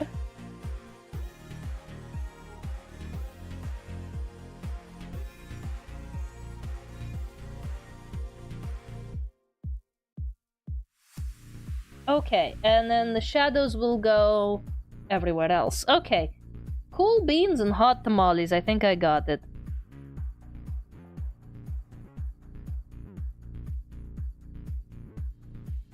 Yoshi!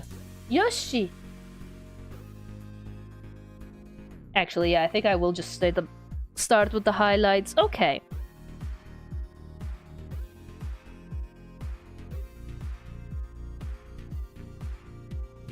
What a weird way to wind down after telling a story about how two criminals got tased in a parking lot. Yep.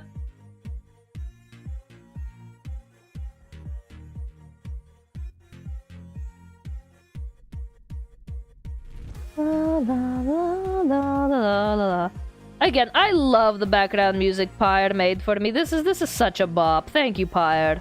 Another shout out to Pyre. They did such a good job. I just got caught on the new Digimon movie. Wait, wait. Got caught. Do you mean like you got hooked on the new Digimon anime?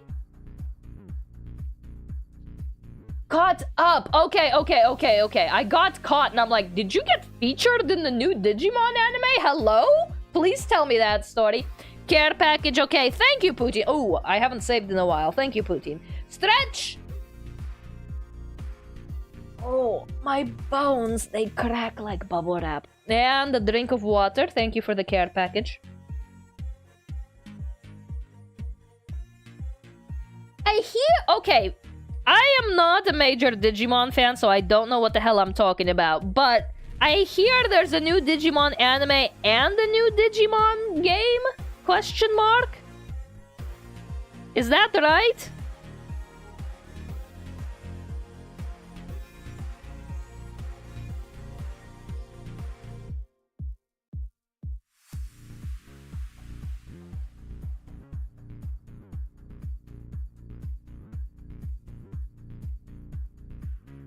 Yeah, there's a new Digimon game and an anime, Time Strangers.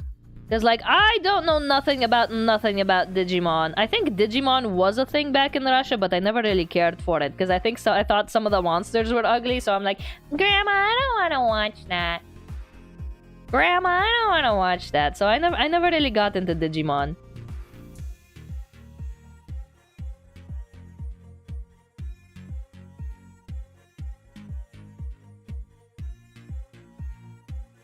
And then when I did come to America and then they were airing Digimon, I didn't understand any English at the time. So I did not enjoy shows that you couldn't understand without knowledge of English. So, like, for example, Courage the Cowardly Dog. That thing's terrifying when you're a child.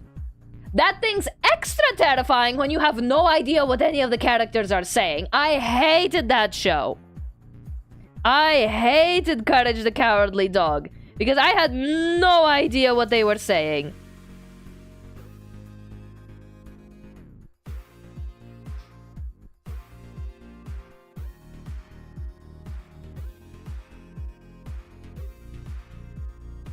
And it's like, yeah, it's scary, but it's extra scary when you have no idea what anyone's saying.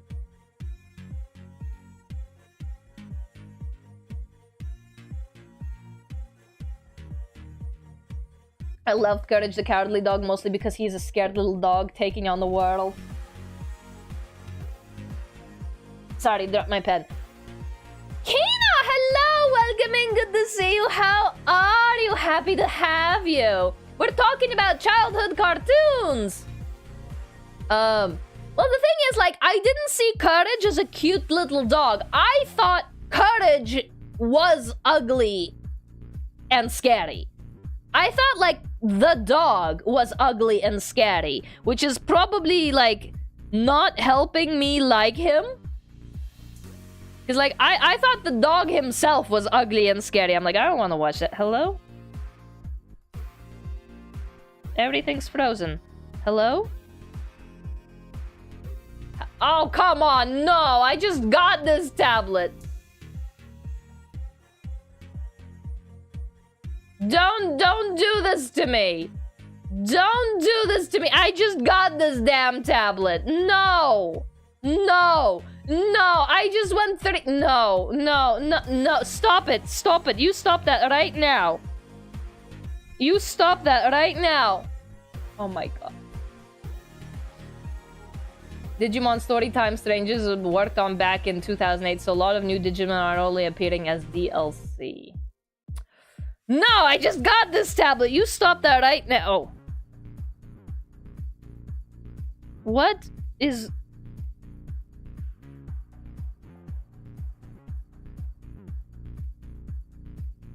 Oh, okay. Oh, thank god. Oh.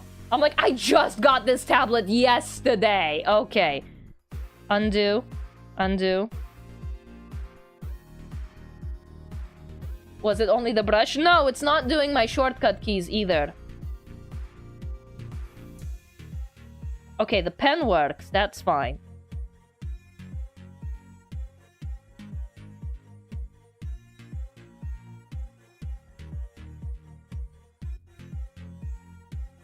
How about the keyboard? The keyboard works.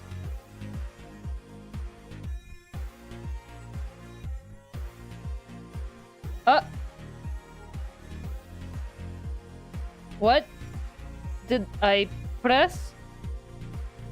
Huh? Huh? What is going on with my tablet? It is not, it is doing different stuff than the buttons I press. What is going on right now? Okay, that's fine. That's acting as I expected to. Okay, okay, okay. Relax. It's working, I think. It's really scared when the software freezes while I'm drawing. It is very scary. It is very scary. I completely agree with you. I'm more concerned about the hardware right now, though, because I just got this tablet yesterday. Yesterday. I just got this tablet less than 24 hours ago. So I'm especially nervous when it's not working, because it was expensive to buy and it was expensive to get replaced.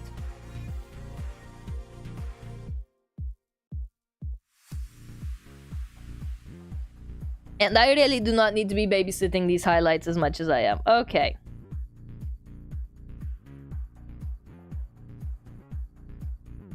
Solid, looking good. Was it, it was just unresponsive for a while, but I also leaned onto my Wacom remote, which I use kind of like a Stream Deck.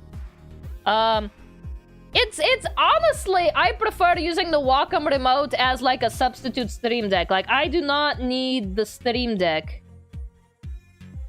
because all of the buttons are right there. And the only difference between a Wacom remote and the Stream Deck is that, like, it just doesn't have pictures on the buttons.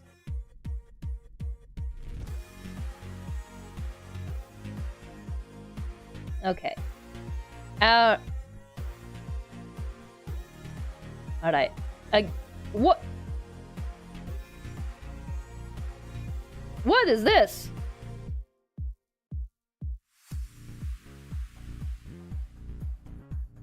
Hold on, what is going on? Hold on. Do I need to recalibrate this thing? I'm gonna...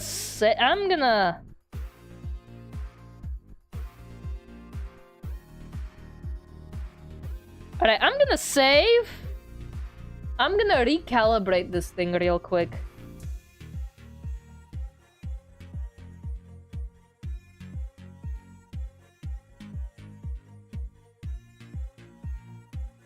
It's not calibrated, that's the problem. Okay.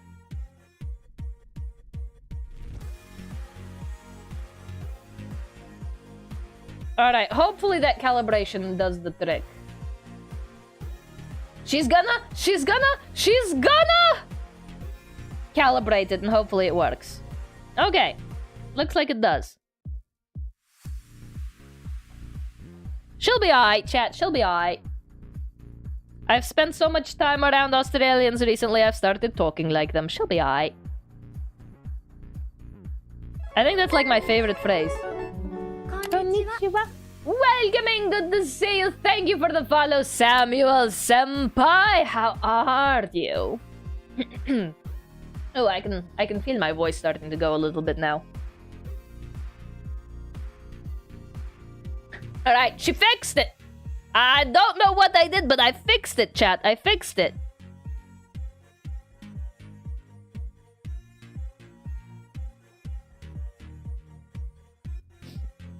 Little EP, it's about to be 2 a.m. Ah!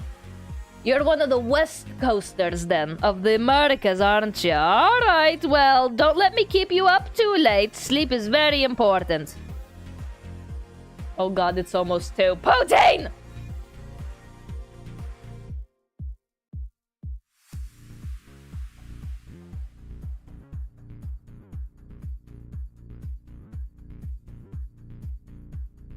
Alright. Solid. I think I might need to take away some blue here. Solid. Solid. It's okay. I'm on 30 hours, no sleep. That's not okay.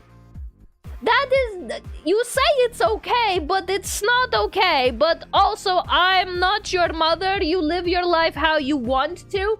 And if you want to be up for 30 hours and do an activity, thank you for watching me being your activity. But dear God, please take care of yourselves, guys. In this world, we need all the strength we can get.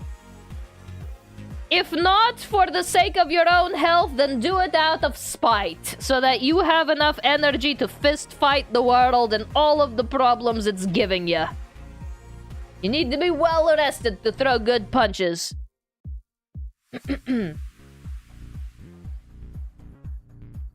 If not for yourself, do it out of spite. Another care package? Thank you. Alright, we're gonna save more water. You must live for your Oshi.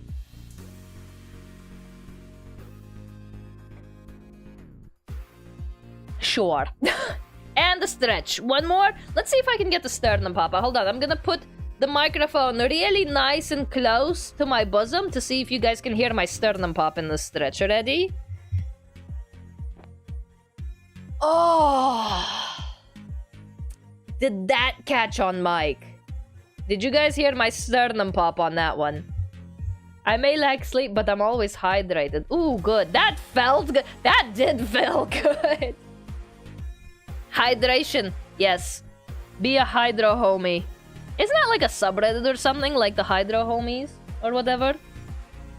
I could have sworn that was like a subreddit. That felt good. The sternum pop did feel good.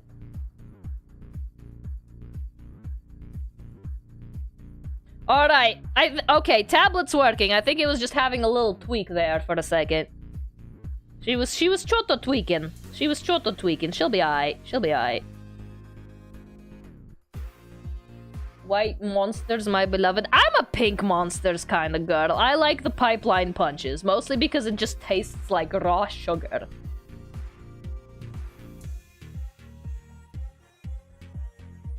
I don't know what it is about the white monsters, or maybe it's just how the white monsters are like made in Japan, but they taste kind of like sour, which is not something I want in my energy drinks. It's something I might want in like a izakaya type situation, but it's not something I want in my energy drink. My second favorite flavor, pink. Yes, we love the pink. All right, hold on. Let me calibrate this thing one more time. It's still a little off.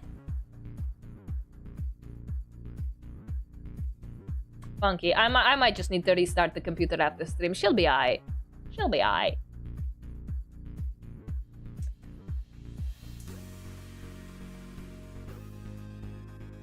Chika, konnichiwa. ごめんなさい。私の感情を読むスキルはちょっと弱いので、でもやってみます。再見です。おはようございました。おはよう？日本で今は夜ですね。ようこそ。showing off my 日本語下手。日本語上手じゃない。ごめんなさい。ごめんなさい。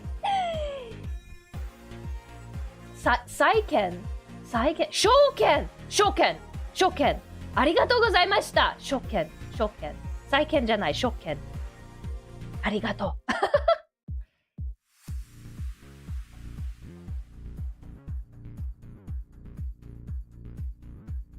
Okay, shadow down here. And okay, you know one thing I noticed is whenever I speak Japanese, my voice just gets higher. I don't know why, but whenever I try to speak Japanese, my voice just gets higher. Maybe it's because like I'm nervous and voices get higher when you're nervous. Maybe it's the nervousness, but whenever I speak Japanese, like my tone just gets a little bit higher.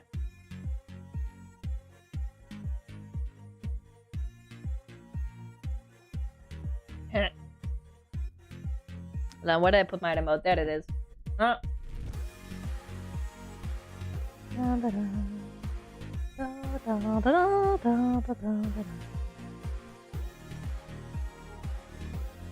Alrighty, this I think this earpiece is looking pretty decent, especially since most of it isn't gonna be like seen. Hold on, let me look at the reference one more time.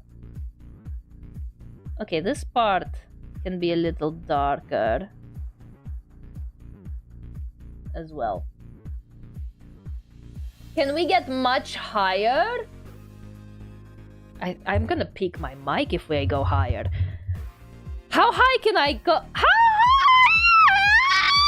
Oh no, my neighbors are gonna come in here and beat me with a dead fish. Nope, nope, nope. That just sounds like a dying rodent of the smaller variety. Let's not do that again, shall we?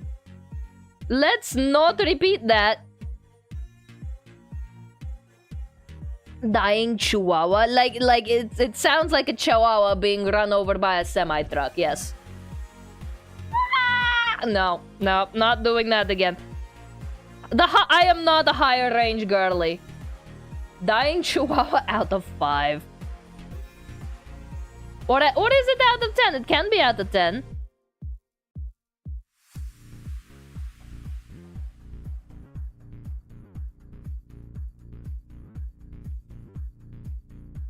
And here. Alright, one more blend and I think I'm gonna call it an earpiece. Especially it's not gonna be seen. Okay.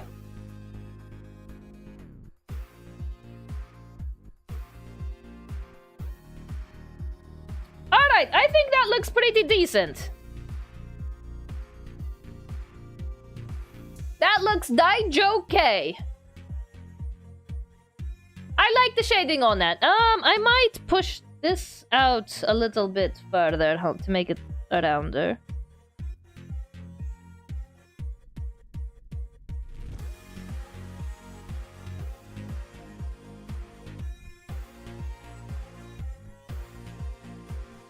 Okay, okay, I like that. Alright, this is line art. Alright, let me lighten up the line art a little bit as well.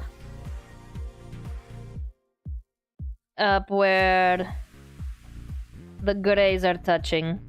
The light grays anyway. And the lights are shining.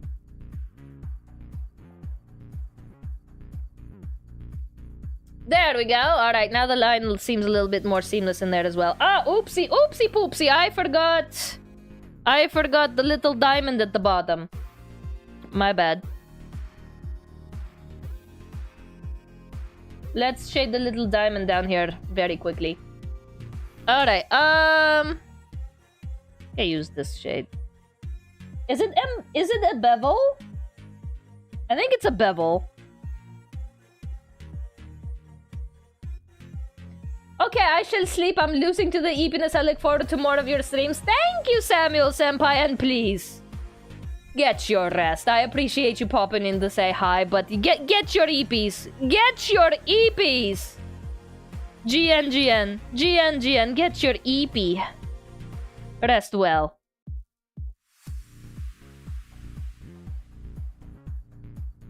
I am happy that I finally made the transition to both purple and red side streaming. This is nice. I do have to like get used to having two chats, like one up here and one down here, but it's nice. I like it. I like it. Let's check in on some of settings. What's the haps with my settings right now?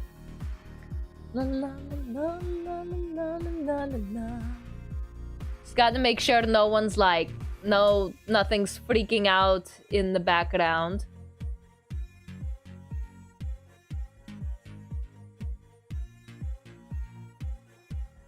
Alright, cool. No technical issues found so far. I am suspicious of the fact that there are no technical issues found so far, but I'm not gonna look a gift horse in the mouth. So you derp IRL for chats?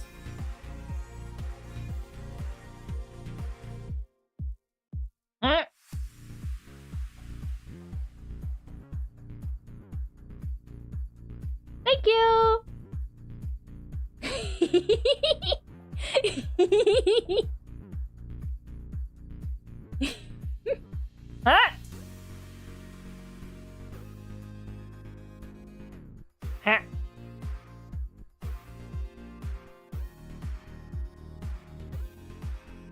Alright, and a little bit on Ad Glow as well. Whoop. Da, da, da.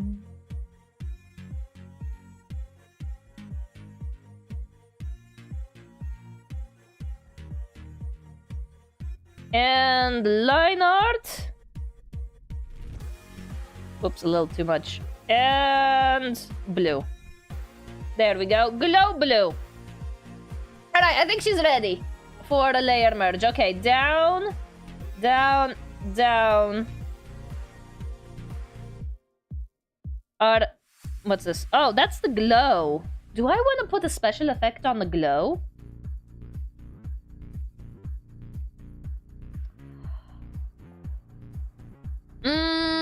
I do kind of want to desaturate it a little bit, actually. Edit.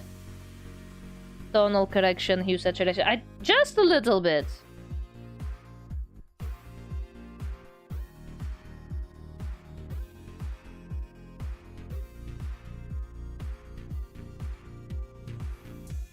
Yeah, okay, I like that.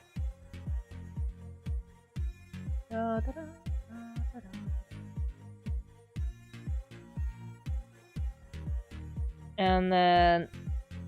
Okay, yeah, my tablet's going fucking haywire right now. There we go. Okay. Alright, so next I want to get the little dangly part that's under the earpiece. Okay. How big is his earpiece? I think I made it too big. No, it is just that big. Okay, it really is just that big. Okay.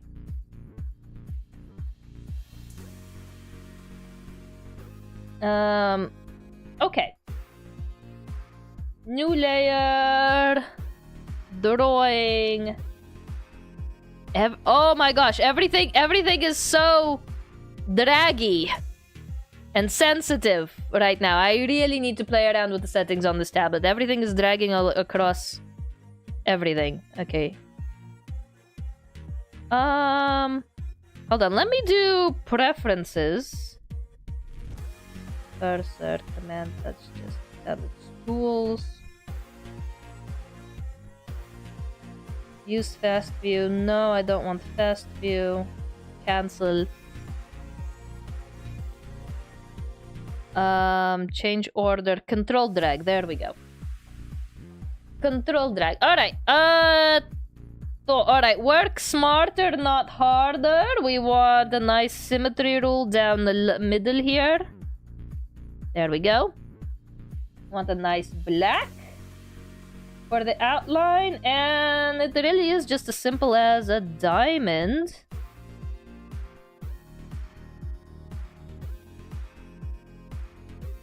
We do want it connected back there, and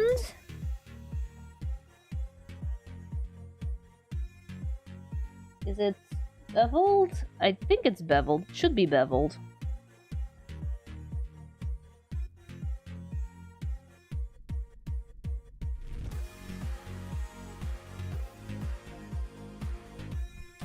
Ta-da! Voila! Alright, I'm pretty sure this is a tassel. I don't know if this is fabric. It looks like a tassel.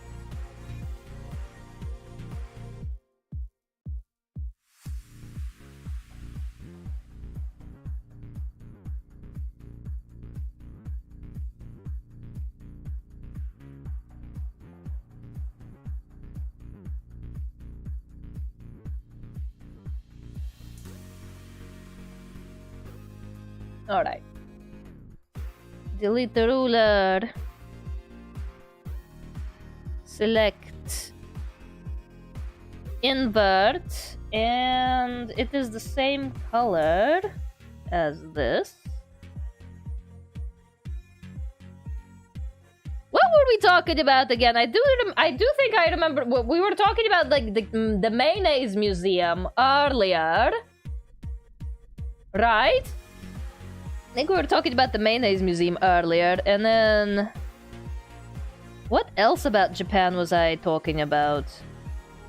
Other than the mayonnaise museum? Memory of a fish, actually. For real, for real.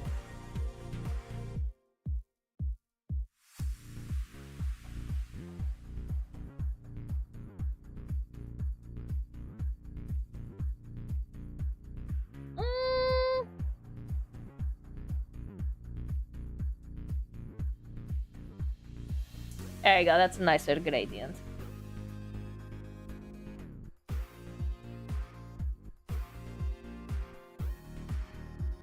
Multiply. Hold on, I gotta spin them. I gotta spin them. Go, Borg, go. Go, Borgy boy, go. Alright, I can stop spinning them. Yippee!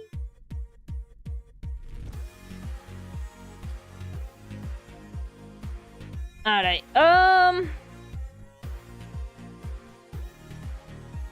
Da da da da da.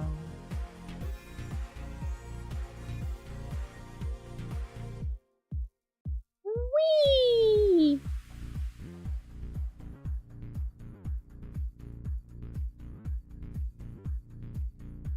So, like, I'm actually really excited for the final project. Like, hopefully within this week,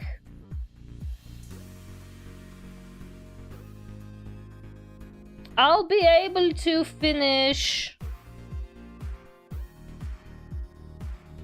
the body. Because I want it to be pulled out in the full Live2D. Hopefully by the end of this week, I'll be able to at least finish the body. And then when I finish the body, I'll be able to start rigging. And while I'm rigging, hopefully, I'll be able to find the writer. I don't want to make another post in what was the community? Was it just called the Roombies? Was it? Yeah, it was just called the Roombies. I don't want to make like another post in there because I already made 2, but it was also like a month ago. So I'm like, maybe if I have something new to show, I guess that's like proof that, hey, I'm working on it and I'm serious. But like, I'll be able to start animating very soon. And I think that's when the appeal of this project will be a little bit more, well, appealing.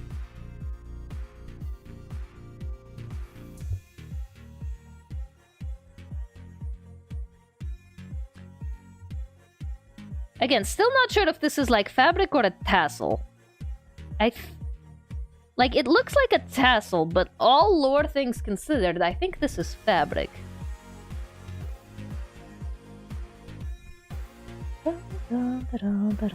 So I think I'm just gonna shade it as such.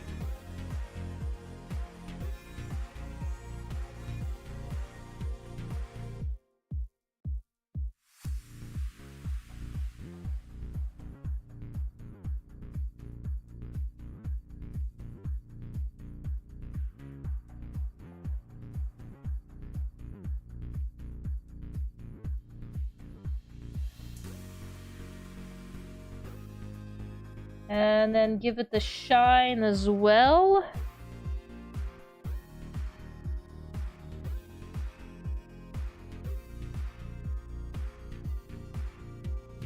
Okay, fun tip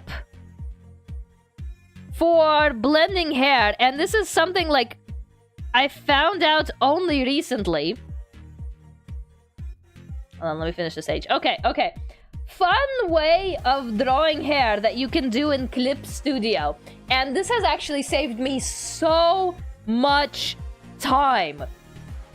So the way I did Nyx's hair, I'm really happy with, because this is how I used to shade hair before. So let's pretend this is hair. So let's pink hair, sure. Let's pretend this is hair. Hello, then pressure hello. I'm just gonna need to restart the computer. Okay, let's pretend this is hair.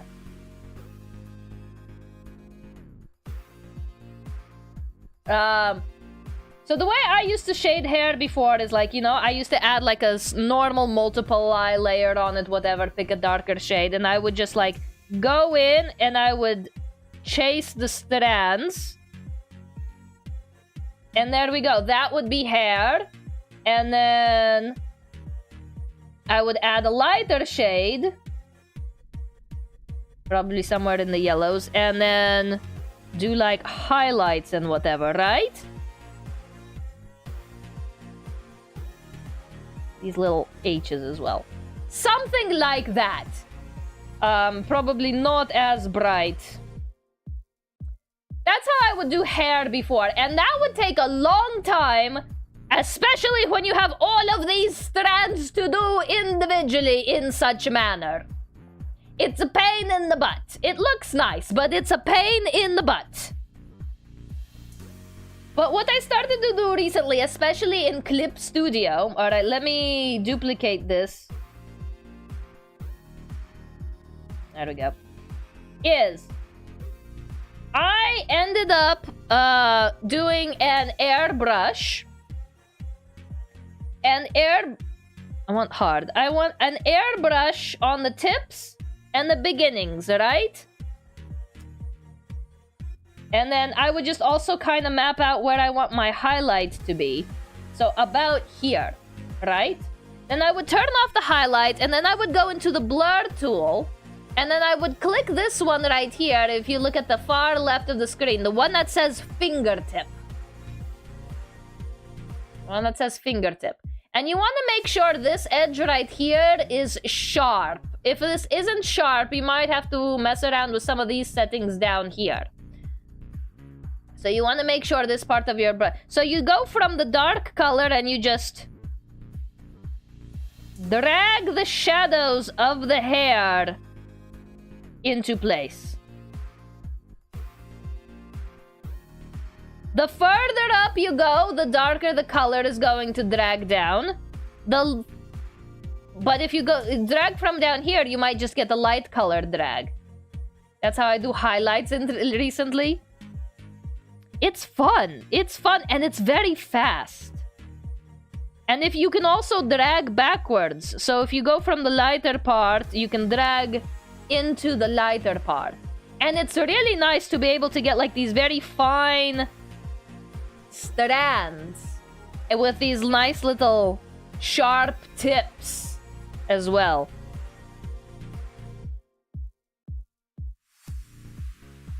There we go. And it's very, very fast. And you might have to mess around with like the intensity level for how much you want the finger to drag, but it's a really nice way to get some really sharp strands quickly.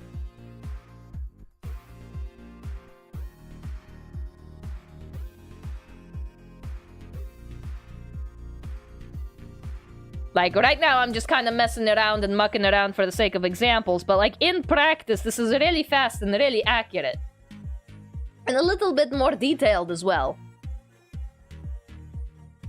But I used that to create Nyx's hair here. And it's the first time I've been curious about this technique for a long time. But this is the first time I've actually I'm like, you know what? I'm actually gonna use it. This is the first time I've actually used this technique and I liked it a lot. It was just so fast. It was just so fast. Before I was babysitting every single individual strand and hand shading each and every single one of them. No, like here I just got like the general shadow for all of them. General shadow for all of them. And then I just copy and pasted the shadow layers and just started dragging the strands in the direction the hair flows and boom, I was done. It was so fast. It was so quick. That's why I'm so excited about this method. It was so fast. I'm happy. I'm happy. I'm a happy camper. Thank you, Art Mom. You're welcome, Artson. I hope you find use out of it. Alright. Alright, what was I doing? I want to fix the line art on this. Yosh. Whoop, whoop, whoop, tablet. Hello, hello, hello. Alright, it's just being sensitive. She's just being a little sensitive. You have to treat her with care. I hope, hopefully the drivers will update once I restart her. Ta-da-da-da.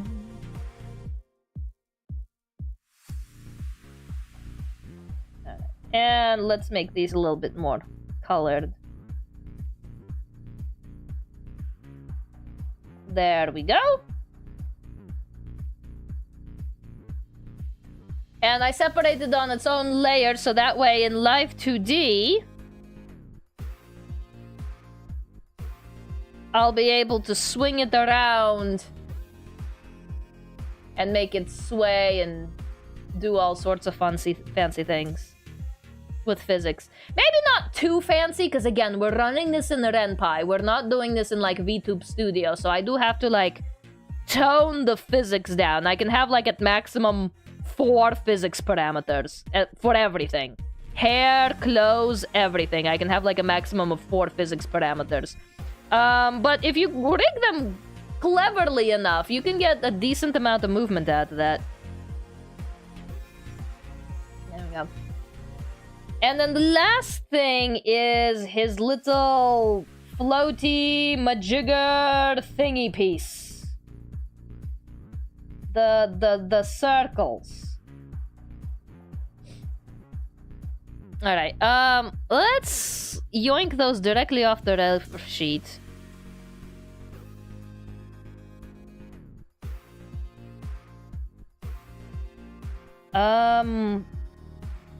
This one goes on his arm. I think this one goes on his elbow. And then this is the one for his earpiece. Okay. So what I'm going to do is I am going to copy-paste that onto a new layer. Actually, no, hold on. I'm going to rasterize this layer first.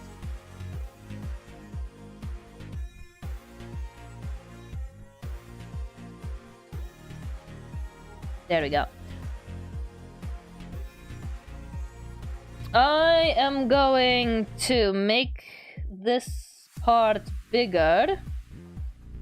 About...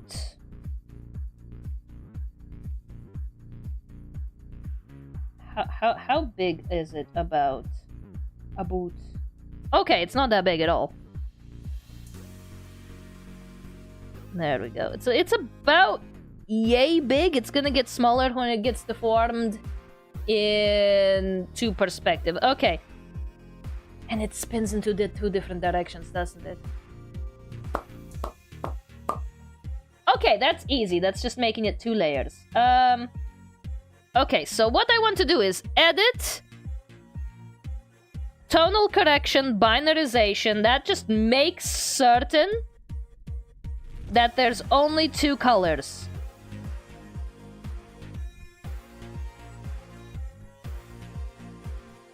It kind of cleans up all of that trash around.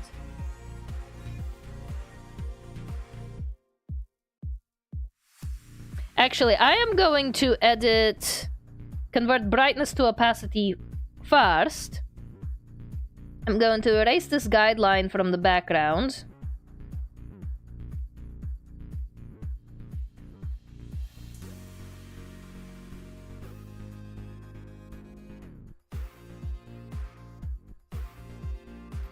Okay, now edit binarization.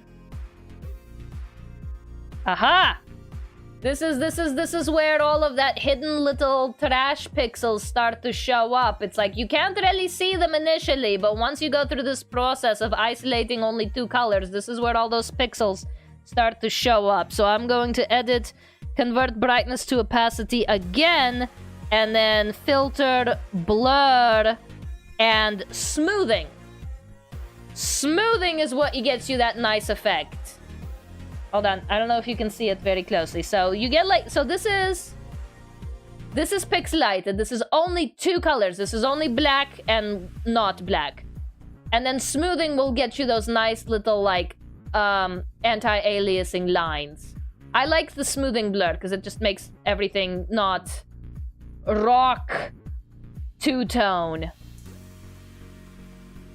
Smoothing is a nice blur in Clip Studio. Okay, so I want to separate these into 2 separate layers.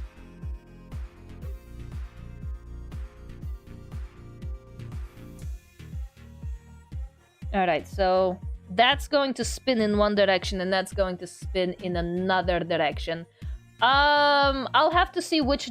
I'll need to watch a couple of streams from his model to know which one that is. Alright, and then I'm going to just color pick from the color that I used here. Wait, what is this layer?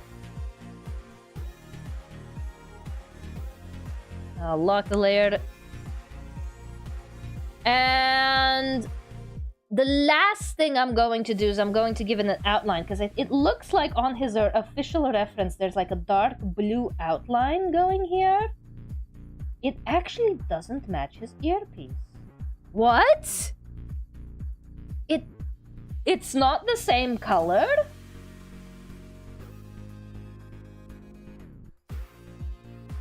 It's not the same color. Or maybe it is the same color, it just looks that way with the blue line. Okay. Will you stop it? Alright, and I do believe the blue... It is a dark blue line, like so.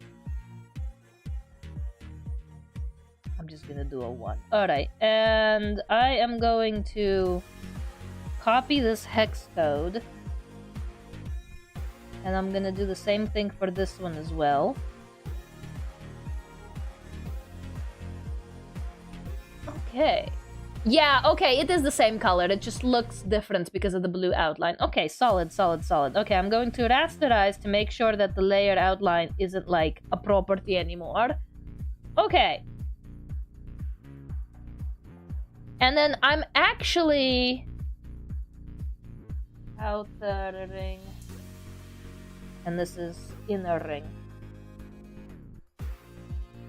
This is earpiece. And this is earpiece dangle. Alright, these are actually going to go behind both. Earpiece dangle.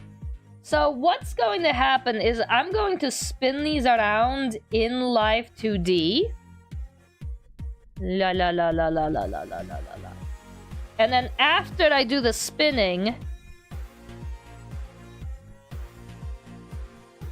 then I'm going to take them both in Live2D. Not yet, because spinning is going to be much more difficult if I do them at the perspective now. And then in Live2D later, I'm going to perspective them back here, and then they're gonna look like they're spinning behind the earpiece. But for now, I'm gonna leave them as perfect circles, because it's gonna be easier to animate them spinning and then perspectivize them later. And just to make things a little more interesting. Hold on, let me bring the background back for this.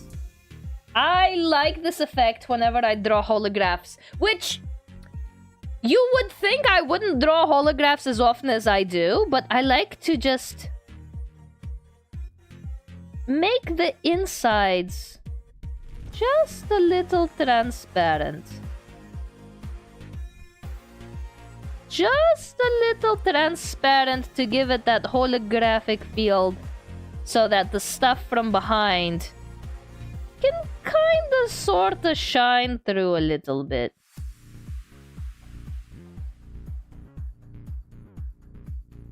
There we go. And then the same thing on the inner ring.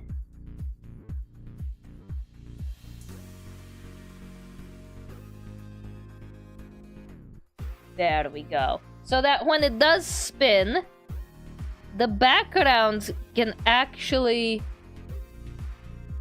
shine through a little bit. Oh, that's not very even. I need to fix that. Okay. I would be drawing more, but life gets me down, so... Oh, me too. Me too. You just gotta do the thing. Julie, do the thing!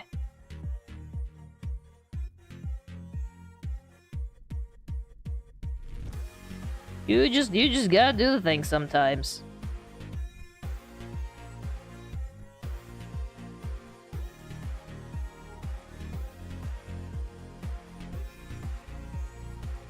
See, for me, it's the getting started part that's hard. It's like once my fingers are on the canvas, she's good. It's just getting her fingers onto the canvas that's like a little funky.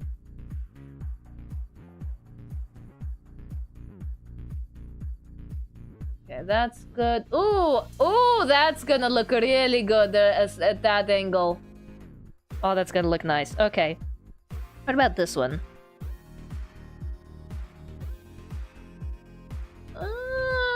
could erase more.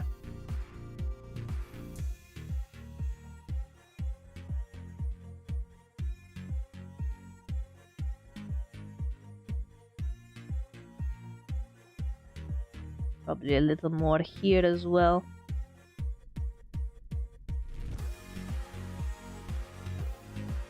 There we go. Oh, that looks nice. That looks nice. So when it spins, oh, that's gonna look cool. Okay. So for now, I'm gonna move you guys over here. Awesome. Alright. So the earpiece, I do believe, is done. More spinning. There's gonna be spinning. There's gonna be spinning. Alright, speaking of spinning, how are we spinning the time? Spinning on it, Dio! Crazy! Chotto crazy! Okay, with that, all that's left is the coat and the hand. Now, I'm not sure what I want to do with this hand yet. So this is the only thing that's gonna show up in the actual game, but we do need more pieces to like make sure it shows up there. This gray strip down here, that's where the text box is going to show up. So we do need visuals here, but we also need visuals outside. Excuse me, because things are going to be moving into place. All right. So this is about how much we're going to be seeing. So I do at some point also want to make like the coat and the hands. This hand, I'm not sure what I want to do with this hand yet, because originally the plan was to make him hold a leaf. The original plan was to make him hold like a leaf. I don't know how to draw a maple leaf. I don't know. Is this a maple leaf? Sure, it's a maple leaf now. So that was the original plan, was to make him hold like a maple leaf and have that be part of the story. But since I don't think I'm gonna make it in time for autumn anymore, and if it's gonna be like a Nyx's New Year thing now, probably not going to be a leaf. Maybe it could be like a snowflake. Maybe something about like, oh, the cyborg parts are cold, so the snowflakes don't melt when they fall on him. That would be kind of cute. I don't know what I want to do for the script, which is why I'm looking for a writer. Roomby writers, please hit me up. Help me make a game. Help me make a script. What do you think would be cute for this situation? Because I know I want him to be in a scarf. That's all I know. The background can be anything you want. This hand can be any position you want. This hand can do whatever you want. This could be a snowflake. This could be a leaf. Whatever prop you want to give him. Hello, Hecklejack. Welcome in. Good to see you. How are you? So whatever is in this area of the screen, up to your discretion, whatever you want to do there. All I know is that I wanted to zoom in on his face with a scarf because I really wanted to animate him bringing his hand. So there's two versions of the scarf. There it is. Okay, so the scarf is down low at the beginning where he's like talking to the player with the hand up. And then he's gonna move his hand up to move the scarf over his mouth. Like that.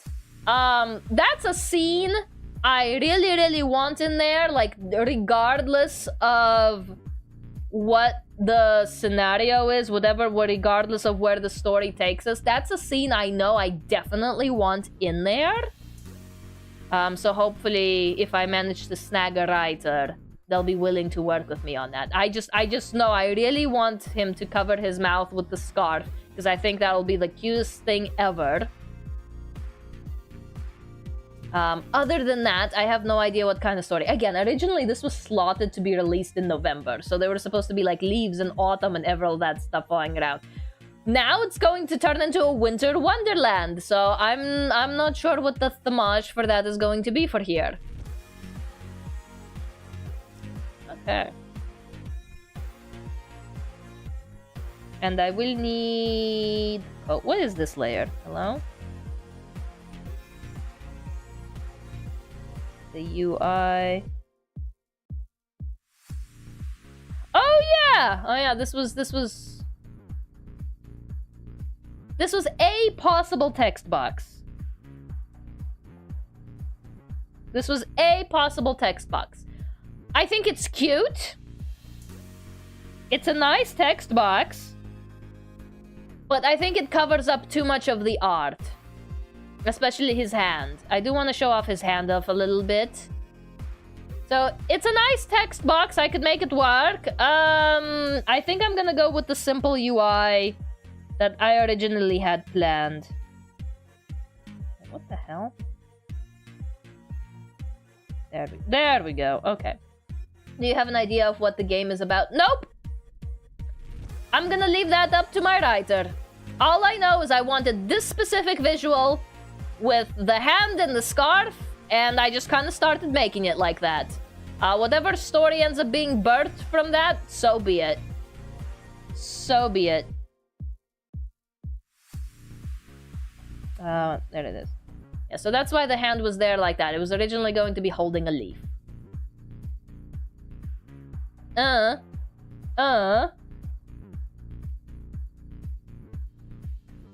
is a part of the scarf. Okay.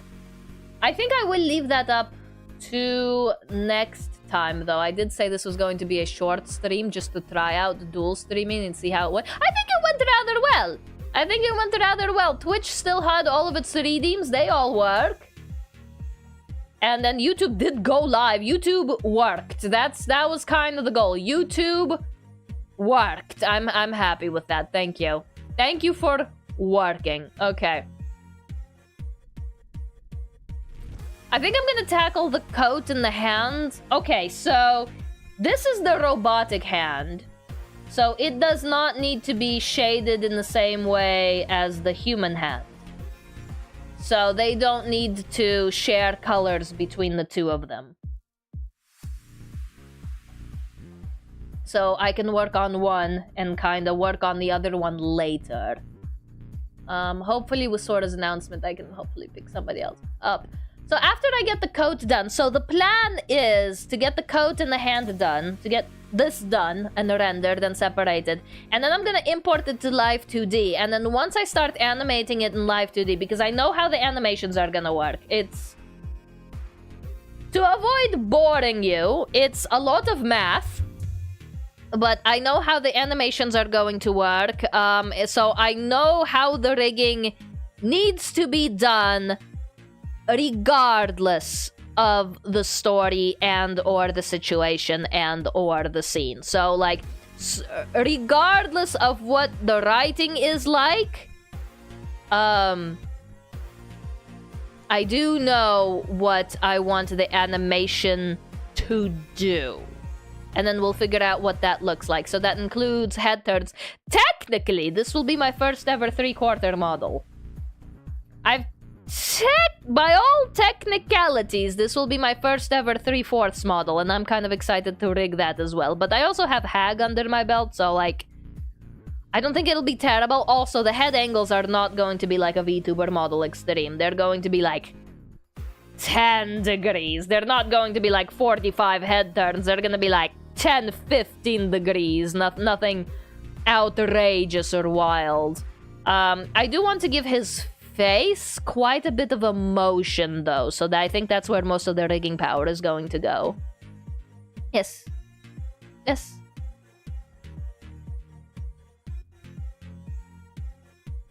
Alright, I think that's a good stopping point on this project for now, because if I get started on the coat and the scarf now, I'm not gonna be able to end, because I do need to go in like 20 minutes, something like that. I still got stuff I need to do. Maybe, who knows, maybe my accountant emailed me back. Actually, let me check right now. I was like, I never have I been so excited to receive an email from an accountant before. Nope, not yet. Okay. Let's... You know what, since we do have like, what, 20 minutes left, you guys want doodles? You guys want little derp doodles? You guys want little derpy doodles?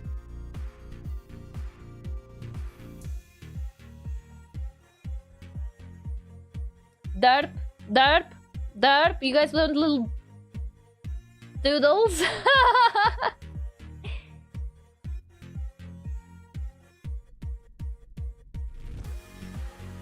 I'll take free requests, both from the red side, both from YouTube and from Twitch. Do you guys want a derp? Give me a reference for a derp.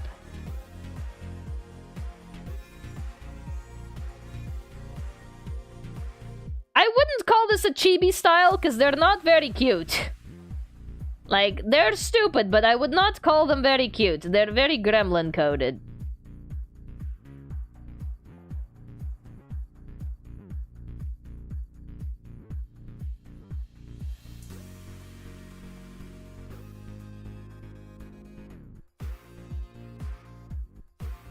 Huh? Very bean. Horse? You want a... How do I derp a horse? Oh dear.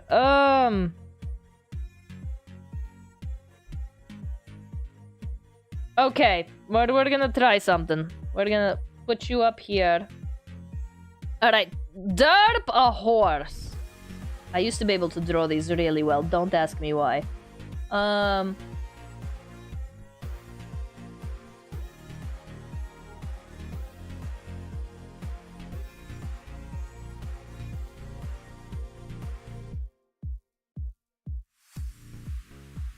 Oh my god, no, that looks cursed already. No, no, that looks cursed already.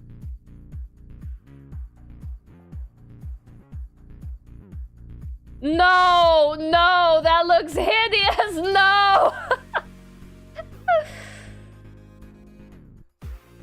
Wait, hold on. Let me cook. Hold on, I have an idea. Let me cook.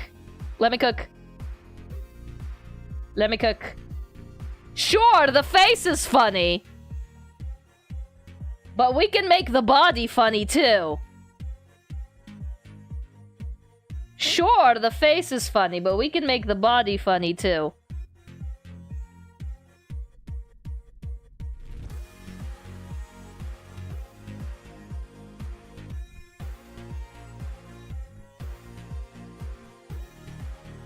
And stubby.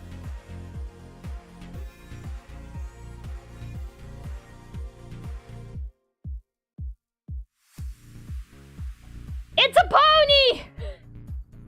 It's a pony!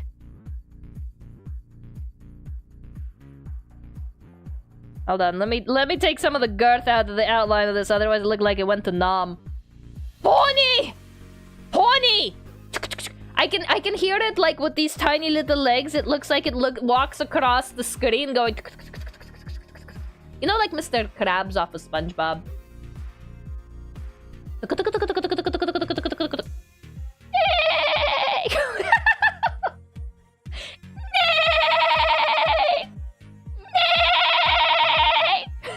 can hear it. I can hear it. Me too. Me too. I can also hear it. Any other animal? Give me another animal. Let's do animals. You know what? I've drawn enough human derps. Let's do animals. Give me another animal.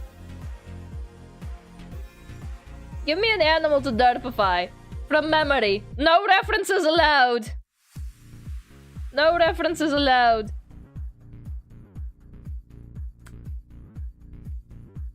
A turkey for Thanksgiving? Okay. A derp turkey. A derp turkey.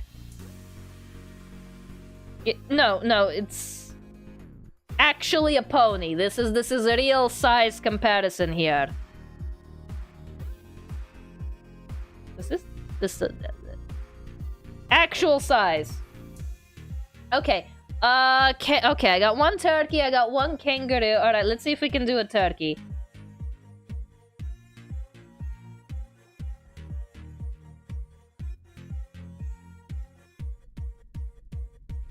Turkeys have like this waddle thing, right? Hanging off of their beaks. They have this waddle thing, right?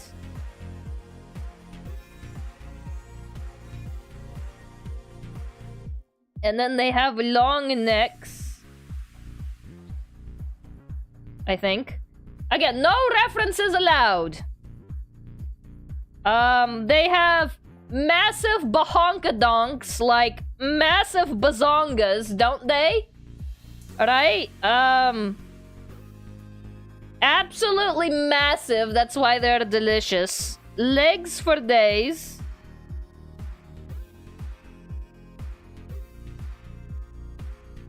Legs for days. Wrong! And then they've got this absolutely elaborate tail, don't they? Wait, no, that's a peacock.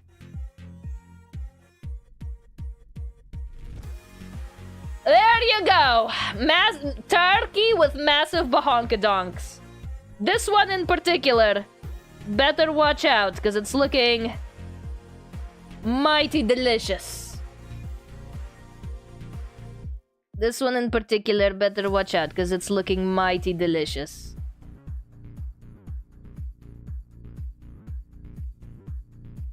And then it's what is the thing that's hanging off of their nose called? Is that the waddle? Is that the waddle? I think it's called a waddle. The thing that's hanging us off of their nose. But turkey do look like they're covered up their breasts. Cover it up? Cover it up, whore. Oh no! Don't look at me, I'm so shy! Baga! Hentai! There you go, it's covering up its breasts. Waddle, waddle, not waddle. Okay. There you go. It's screaming Kya because you accidentally caught a glimpse of it in the shower. No! Get away from me! You pervert! It's called snoods. Okay, it's called a snood. Okay. You perverts? Are you trying to look at the turkey's snoods? I sent you snoods. Please respond. I sent you snoods. Please respond. Kia! There we go. Okay, there's a turkey. And then, okay, I think we had the kangaroo as well.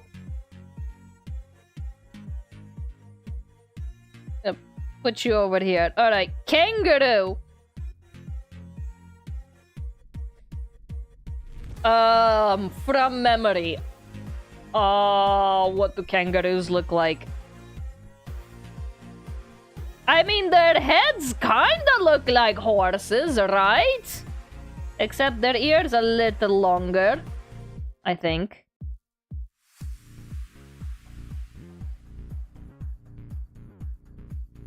They have like long nostrils, right? This just looks like a donkey. This just looks like a donkey. I think. I don't know. What the... I don't... Kangaroo from memory. Alright. Kangaroo from memory. Male kangaroos don't have pouches, do they? Those are only the... Only female marsupials have the pouch. Male marsupials do not, right? I don't think male marsupials have pouches. Or do they? Teach me some animal facts, chat. Nope, they do not. Okay, okay. We are going to make this a female kangaroo because the pouch is iconic. But kangaroos are also very muscular, are they not? They're like ripped. It's the wallabies that are the cute ones.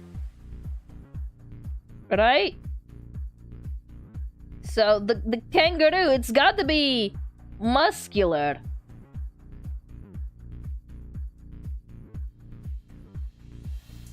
Did you just go near my baby?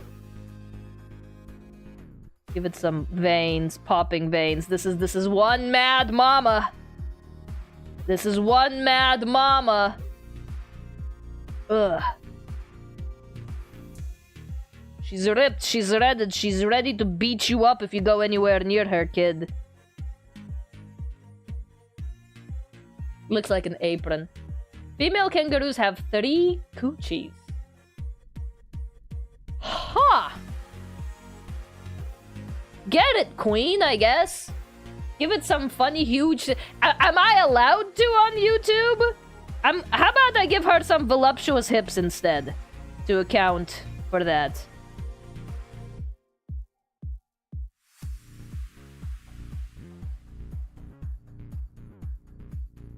What kind of legs do kangaroos have? Oh my god. They're like long, right? What does a kangaroo's legs look like? They gotta be long for bouncing, right?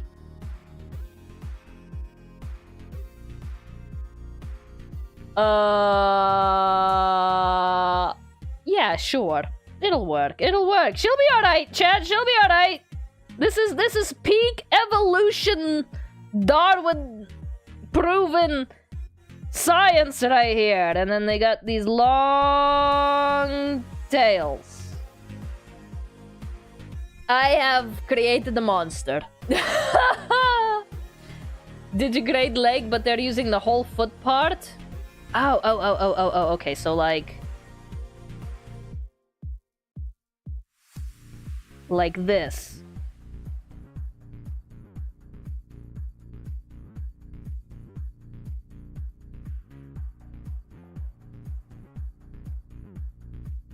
Yeah? Yeah. Okay. There we go. Alright. And unfortunately, we're gonna have to cover up her 6-pack because she needs a derpy baby.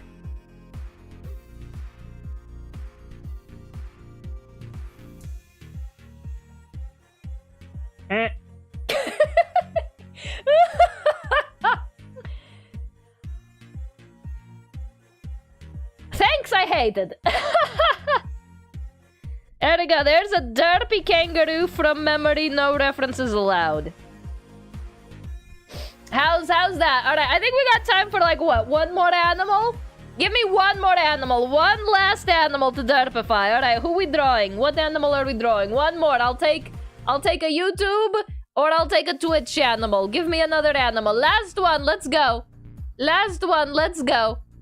I feel bad. The title says we're drawing Nyx Voltare. We're drawing kangaroos and turkeys instead. I'm sorry, Nyx. This stream got way off. Okay, I saw a sea slug. I saw a chicken. Sea slugs don't have faces. It's gonna be very difficult. Chickens are like adjacent to turkeys. Chickens are turkey adjacent. And sea slugs don't have faces. They have faces? Okay then, sea slug from memory. No references. Apparently they have faces. Alright, you're gonna have to help me out here. No references. Sea slug. Brandy boy, hello, welcoming, good to see you. Thank you for the hair, Pat, Nyanya. Alright, sea slug. Those are the ones with the pretty blue colors, aren't they? And like the little wings, those are the... That just looks like a flying fish.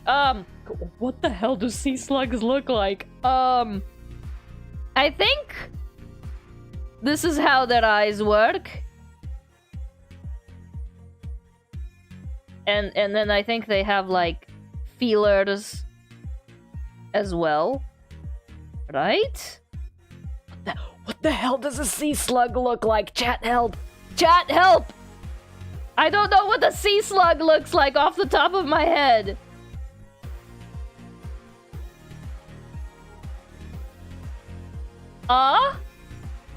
Little spikes, some of them have face marks?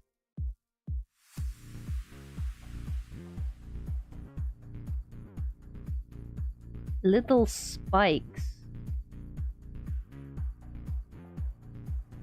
Like this? They have face emotes on top of their heads.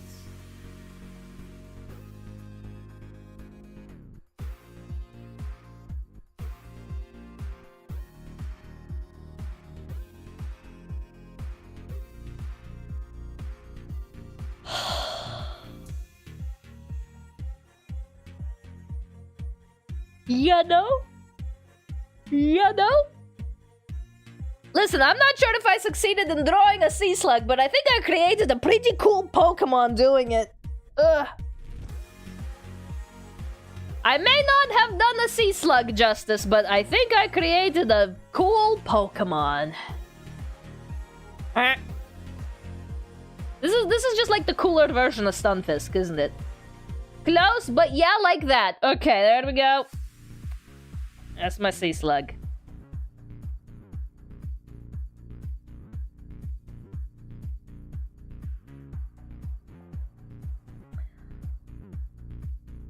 Well, that was an exercise. Well, that was certainly an exercise. Drawing derpy animals from memory, no references allowed.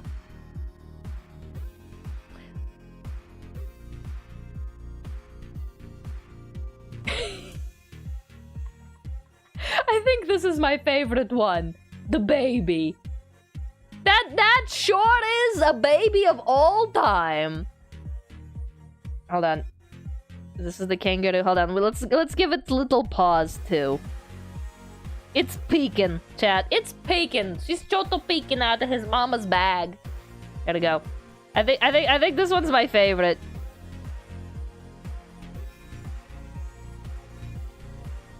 Huh? Huh?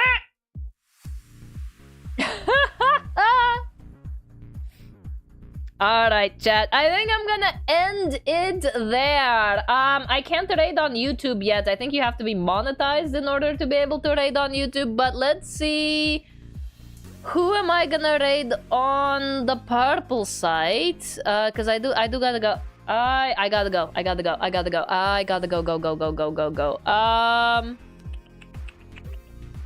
Suggestions now. If not, I have a target. Suggestions now, if not, I have a target.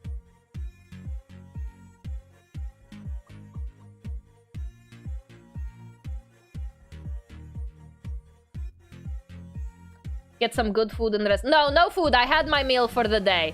I might get a snack, but I'm not gonna get any food. I've had my one meal for the day. Everyone I have is sleeping. This is the internet dead zone. This is the internet dead zone. Like, the Americans are not gonna wake up for another couple of hours. Azu? We've raided Azu before, haven't we? What's Azu doing?